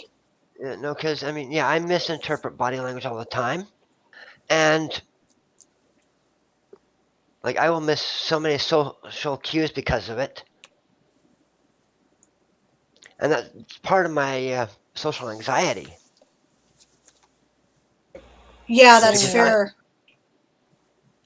Let writing teach you how to better read body language so that you make you can be less it's anxious. an easy read article and it'll be really helpful. That's actually why I'm a writer. The autism side of the thing, writing actually does help you figure out how to be social. You know what? I'll also recommend some reading. Okay, J.K. Rowling being a tool, we know this, but do you still have the first Harry Potter book? Yeah. Okay. You haven't yet gotten around to throwing in the trash bin. Good. Go to Dumbledore's first speech before the Hogwarts dining, right? And pay attention to how she describes his body language and what Harry interprets from it. Keep in mind that Harry is much younger than Eldrick at the time, but it's really colorful. It's actually really cool language, right?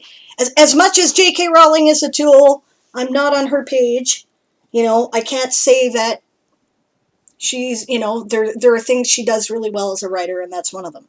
So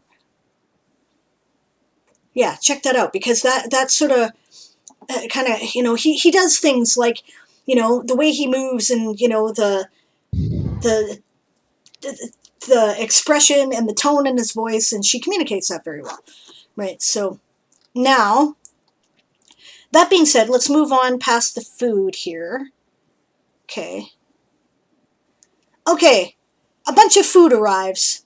Covers are removed. There's succulent roast pig, mashed potatoes, and a variety of desserts. And Eldrick watches it all like a robot. Right? Because we don't hear anything about how it smells. Did his stomach growl? Is he hungry? I assume he's hungry. I assume everybody's hungry, right? Because they've been waiting extra time for food, right? Maybe people are already reaching for stuff on the plates as soon as the cover's off. Maybe, Eldrick, smelled a combination of, roast pork and honey, something like that. His stomach growled, right? He started to fill up his plate, his mouth already watering, right? Then we're immersed. Right now we're like, oh, food. Food has sensory stuff, Copy that, Hello. Eli. Hey, Roger. This is funny. I thought I was muted, but I couldn't hear you until I unmuted myself. You were were definitely Uh, headphone that a button next to the thing? microphone button. Interesting. Sorry about the confusion. Good to see No, you. but I mean, it's probably mine. I mean, it's probably the first time I'm joining this kind of chat in Discord. Yeah, it might be, actually. So it's quite possible that it's something I didn't know I had to do yet. Fair enough. Well, welcome. We're helping Siobhan out with her writing here. She's looking for ways to make it more emotive. So, that's one thing, right? So we're on food, right? Yeah. I mean, how do you react to food? When I react to food, okay, I'm bizarre when it comes to food because I really like food. Okay, food is a big sensory thing for me. I pay attention to how it looks, how it smells, how it tastes, what its texture is. I'm big into food, right? So yeah, stuff like this, right? Billy says the heady smells of the spice blended in the air to create a mouth-watering aroma, which awakened the previously subdued hunger within him. Ish. That's good. It would be better if it were. This is where they talk about passive voice, right? I tend to get my ass in a sling about being told about passive voice, because when you're writing an essay style, passive voice is fine, right? Passive voice is an encyclopedia style. Hello, Dandelion Queen. Thank you very much for the raid. Welcome. We are helping Siobhan with her piece here, and we are currently talking about communicating emotion, and I just started talking about passive voice. Right? Passive voice is where things happen to people, they don't do things. Right? It is the best way to describe it. So this is a very evocative sentence here from Billy, and I like it, but I would kind of go with Eldrick's mouth watered as the heady smells of the spices blended in the air to create an amazing aroma, right? His stomach growled, right? Now he's reacting to it, right? He's immersed in it, and we're seeing things from his point of view, not disappeared and then it induced that, right? Yeah. Or there's the other way. Maybe he just describes the food, and like, despite all the aromas, he's not feeling hungry at all, or he's dismissing it or something, if you want him to not be hungry or appreciative of the food. Totally, but I was gonna go the other way. If this is, of course, not first-person narrative, but what if it were? What if you were describing, oh, I smelled this amazing aroma and my tummy growled? Wouldn't that grab the reader a little bit more? It would, but I'm trying to do third person personal. That's I fine. was originally trying to do third person omniscient, and I couldn't do that. Ryar's got a point, though. It might be a good exercise to rewrite the parts that are from Eldric's point of view in first person and see how you like it. Even if you don't end up keeping it, it would certainly help you to get more into his head. True. Well, you could always just change the I to him or his name, because as he's portraying himself in his thoughts, you don't have to necessarily use I, but it gives you the same principle. Once you put it into first person, and if you like it, change it back to the third, but you get that personal feeling as you go. Yeah, it's not happening to someone else anymore. It's happening to you, the reader, kinda. It's a really gross approximation, but it's very in your face a little bit. Yeah. And it might make it easier, like I say, to think of how he would think of things. Because if you're walking through and it's I, and it's your character, right? You don't have any problems with that in role-playing games, right? None at all. You're in Madrimlian's head, right? Or you're in Belvarn's head, or you're in, Lishiva's head or whatever, right? And you're like, yeah. Okay, so I do this because I'm reacting to that. And you're very emotive. I think that, yeah, I realize this is a lot of bloody work, right? Because rewriting in another point of view is a rewrite. But you might want to think about it for that reason. And then, depending on how it comes across, you might want to keep it. And then what you could do is you could switch to the third person omniscient when you're dealing with people that, conversations that Eldric's not involved with, but that the reader needs for the story. And, if you decided to keep it, cool. And if you didn't, well, then it would be much easier to kind of get how he feels about things, how he's reacting to things, what he thinks about things. You can do this kind of sentence here with the food, right? This paragraph. You could also do it stuff like, okay, so what does Eldric really enjoy in the food that's being provided here? It sounds like he's really big on the roast pig. Oh, yeah. Okay. So, mashed potatoes and a variety of desserts. Mashed potatoes are pretty cool, but he knows the roast pig first, right? And then what kind of desserts? Does he like the desserts or does he not care for the desserts? Right? Just deciding, did you have images of the kind of desserts that were being served, but you didn't want to spend like 3 pages describing it? Yeah. Okay. I was trying to cut my word count, even though I was trying to pad my word count. Right. I get you. Because he could react individually to things too. Walking in the room, she was followed by a number of people bearing steaming trays of food.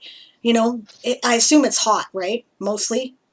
Yep. So if it's steaming, then we immediately have something evocative, right? We're thinking of Thanksgiving dinner, most of us, right? Those of us who have Thanksgiving as part of our culture, or whatever our major feast days are, right? That's what we're thinking of. Christmas dinner, Easter dinner, whatever it happens to be. We're thinking of that because steaming trays of food, that means a feast, right? Placing the trays on the table, they remove the covers, revealing succulent roast pig, thought Eldric, right? Mashed potatoes, oh yeah, he thought to himself with his stomach growling, right? And a variety of And the desserts are either steaming or icy. Yeah. Or both, because you have things like baked Alaska. Sure, and then, and a variety of desserts such as, pick one, his favorite, right? Oh, the berry tarts. Eldric zoomed in on the berry tarts, Yeah, because There I were actually a have. lot of desserts, but the only one he really noticed was the berry tarts. That way you don't have to list all the desserts. Yep. But you can just make it seem like there's a whole lot of them, but the only thing he bothered to notice was the berry tarts. Yeah. Daz is spot on, and this is hilarious. Oh my god. Billy, you're funny. Okay, Billy says, I never understood what passive voice was. Siobhan, sorry, Sable, should be a teacher. Thank you. I have done teaching in an informal setting, so hopefully this is helpful, and that's good. I'm glad, right? He says, this is why I love these streams. I'm learning so much. That is what we're here for, right? I need to keep that in mind for my own story. I think because of your more formal style, it lends itself to more passive voice style. Yeah, exactly, right? And it's hard not to fall into that, and that's a good point, right? Whereas what you're asking for help with may get better with a first person point of view. And then Billy says, Sable, do you fancy doing a collab stream at some point where we edit a section of my novel together and you teach me how not to suck? I'm sure you don't suck. And sure, right? Maybe we'll do that on your channel since you're trying to get stuff set up, and I'll be happy to help you out. Sure. Or you Yeah. can always I mean. do showcasing. Yeah. Yeah. I mean, I know I've got problems. That's why I wanted help with this, because it's like I'm struggling with this scene specifically. Yeah, I get that. You're trying to do something that you don't really know how to do, right? You're trying to get this is the war of eye daggers, and because you have difficulty understanding body language, you also have difficulty communicating body language. So we're missing all the subtext. Yeah. Yeah. Okay. To be fair, that's fucking hard. That's an advanced skill. Right? This is not elementary writing to do that. That is pretty advanced, and some very successful writers never learn it. Right? So if you're struggling, you won't be the only one. And I'm not even sure I'm any good at it yet, and I've worked really hard at it because I am also shit with body language, right? So, but yeah, okay. It's also a known problem for RPGs. No. Being a GM for to even roleplay an NPC that has a skill you do not have is very hard. And I mean, there's rules just to basically break it down so it's kind of easier, but it still is very hard because it's not natural. Yes. Part of my problem is I will catch somebody language and then I'll jump to the correct conclusion without realizing I've done it. Or you'll catch some body language and jump to the incorrect conclusion because you're jumping to conclusions, which is something that I've also been known to do more than once. I mean, the worst part is when I was playing Christian. Right, and it was just the way the conversation was going. Christian went from I'm sitting here listening to a conversation to okay, I'm pissed off at the prince. I'm going to go kill him. Right. Didn't say anything to anybody else. Just got up and walked out of the room. Yeah, that led to some good stories, I recall. But okay, so here's an exercise I'd like to suggest to you. Take this scene and write it from the first person point of view. Write it as if you are Eldrick and respond to things as if you were playing the character. And then describe that. And don't worry about does it, look like good prose. If you like, do it like a script, right? And describe how the character feels and reacts to these things. And then, think about it like we're playing a role-playing game and, type out what you would have said even, right? And then we can revisit the scene and incorporate that. And I think that if we really concentrate on this scene, then you could probably take what you learned from it and apply it to the rest of the novel, and it will be awesome. Because you don't have any trouble. What you're having trouble with is translating it to this format. Yeah. Yeah, because I mean, when I'm reading it, I can get across exactly what I want seen and known. But yeah, because your voice changes to reflect the emotional timbre of what's going on. But the reader is looking at text. Yeah, Right? and text doesn't have a voice inflection. So what we need to do is communicate what you're trying to get across with the vocal inflections in description. But not so much description that it overwhelms the action. But let's start with overdoing it first, because we can edit after.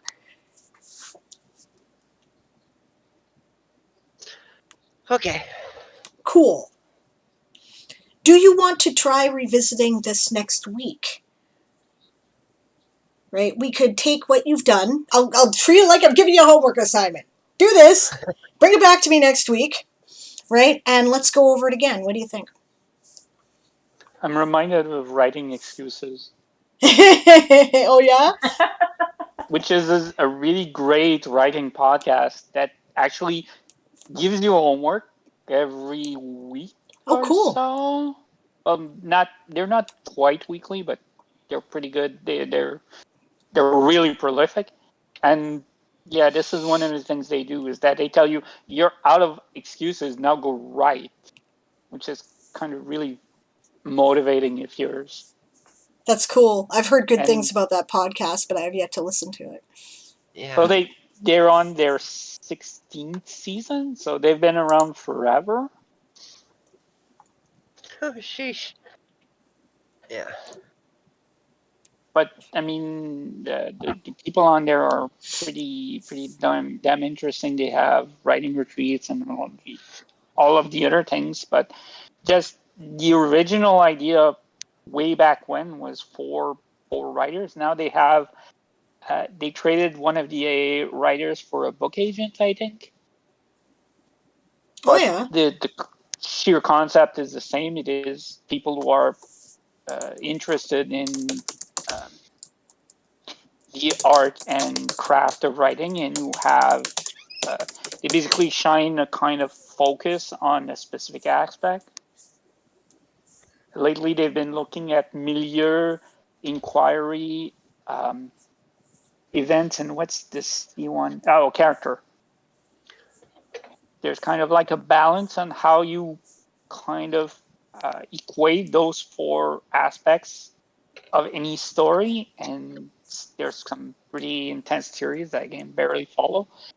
But the narrative around that they've just gone through the overview and the milieu part, and so far that's really interesting. I mean, uh, their main example so far has been the Wizard of Oz and how it uses milieu to get the story across, which is basically a master class, I would say. It's certainly a heavy duty user of milieu and of place as how it relates to a story. Huh. Yeah. Cool.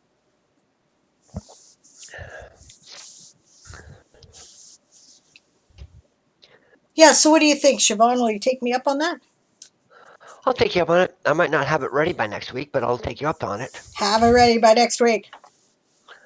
Do it. You're out of excuses. Mm-hmm. So much for my weekend.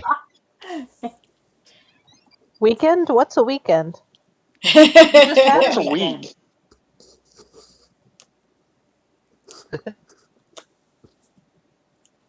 Have a good night, Billy. Yeah, good Hi, night. Billy. Sleep well. You've been fun. Have a good sleep.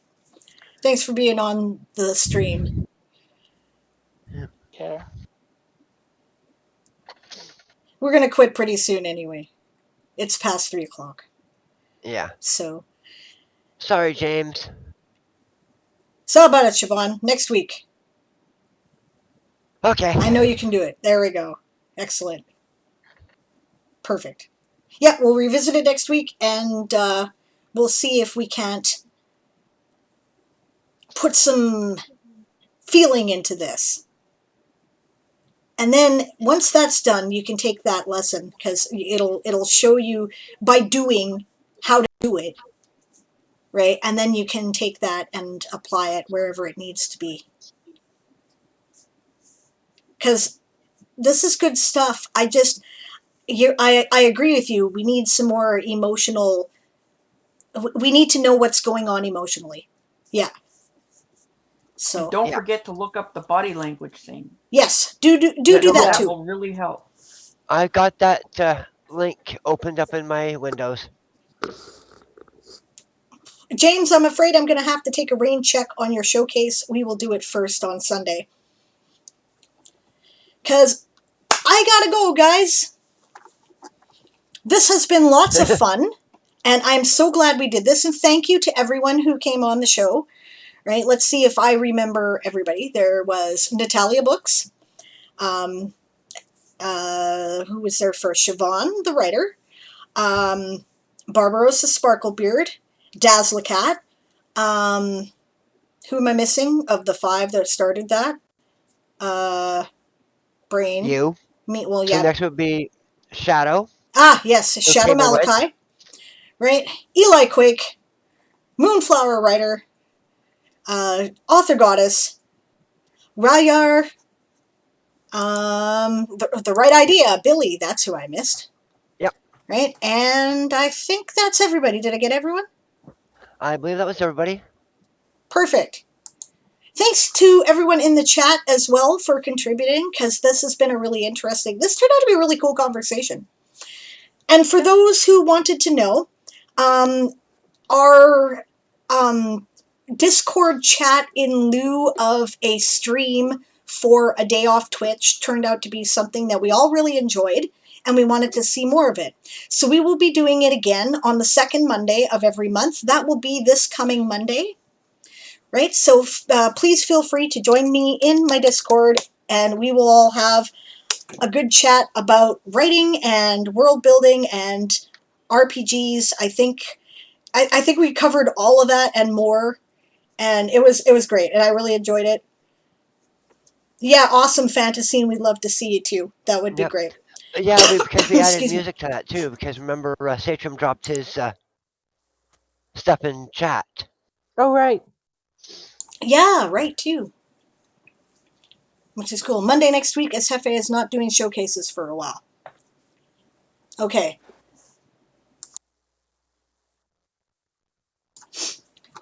I sneezed right in the ears of everybody on the chat, but I managed to mute the webcam mic. Sorry. Yeah, I hope to be there, work depending, says Stretch. Yeah, understandable Stretch. I was considering whether or not it would be later in the day. Does later in the day work better for people or not? Or should we do it in 2 parts, with a part earlier in the day and then a part later in the day? Ooh, 2 parts. 2 parts. Double the fun.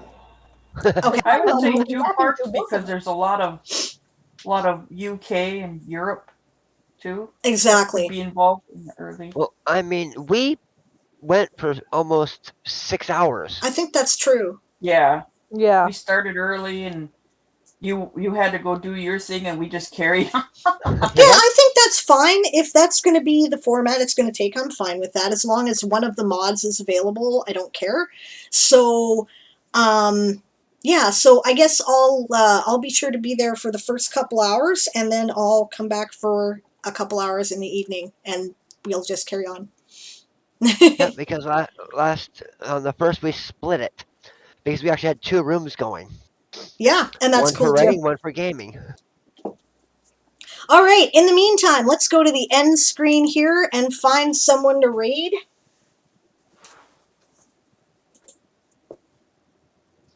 Okay, who is up currently?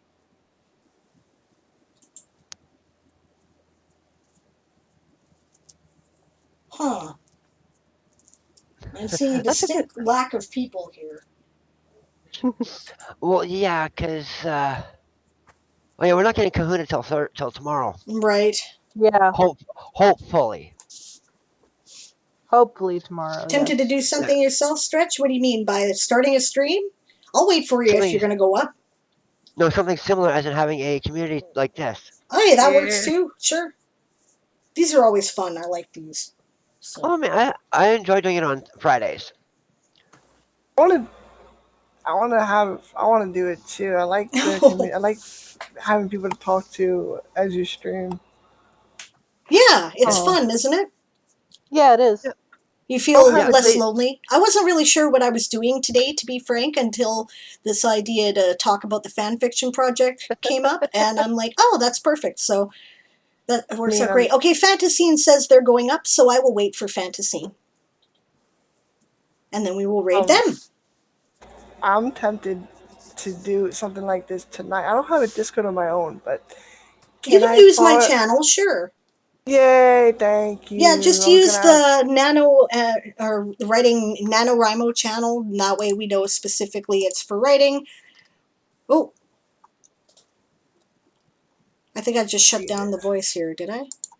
Oh. No, okay. Yay, thank you.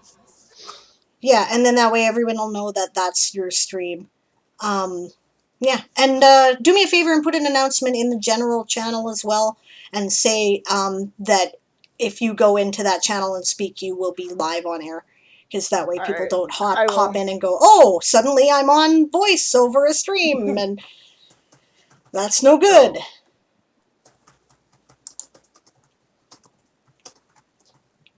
Yeah, so let us know when you're up Fantasine, and we'll go over there. Sounds good. Oh, more mini painters on Stretch's End. That's cool. So Savon, so tonight's stream for me, I think I wanna try that out. So yeah. Sound good, Savon? Yep. Not a problem. I'll be here. I need to get back to mini painting too. At least I'll be here for a while. I can't guarantee I'll be there for the whole thing because I got my stream tonight too. Oh yeah. Well, it's gonna be it's only an hour, so. Yeah. Good point there, Monad, but actually I think it's already set so that, randos can't get voice privileges. I think. It should be anyway. Most people in my server choose a role because people are there usually for a couple of specific reasons. Either they're there for the Twitch streams, or they're there for the writing talk, or they're Anvilites, or they're fans of my work, right? And that's it, right? That nobody else is there for any other reason that I can determine, and I have roles for all of that. So usually people select them, and then they're good to go. But I don't think that everyone has an option of voice. So Fantasine is up. I'm just getting an ad at the moment. All right, perfect. In that case, I will switch over to the book trailer one more time. My book, A Few Good Elves, came out yesterday on Kindle. You can read the first 3 chapters for free and check it out and see if that is something that you would like, either through the Look Inside feature or through the manuscript on World Anvil. Print versions and wide distribution of ebooks will be available in a couple of weeks, and I will keep you informed when those go up. In the meantime, we're going to run the ad. We're going to raid over to Fantasine. Don't forget when you get there to say prepare to be boarded, because we are the Sables Privateers, and I will see you guys tomorrow at noon Pacific, 3 Eastern, 7 p.m. UTC, 8 p.m. in the UK, I believe 5 o'clock in the morning Australian Eastern Time for Diane Actually Writes, where we will be doing writing sprints. Bye, everybody!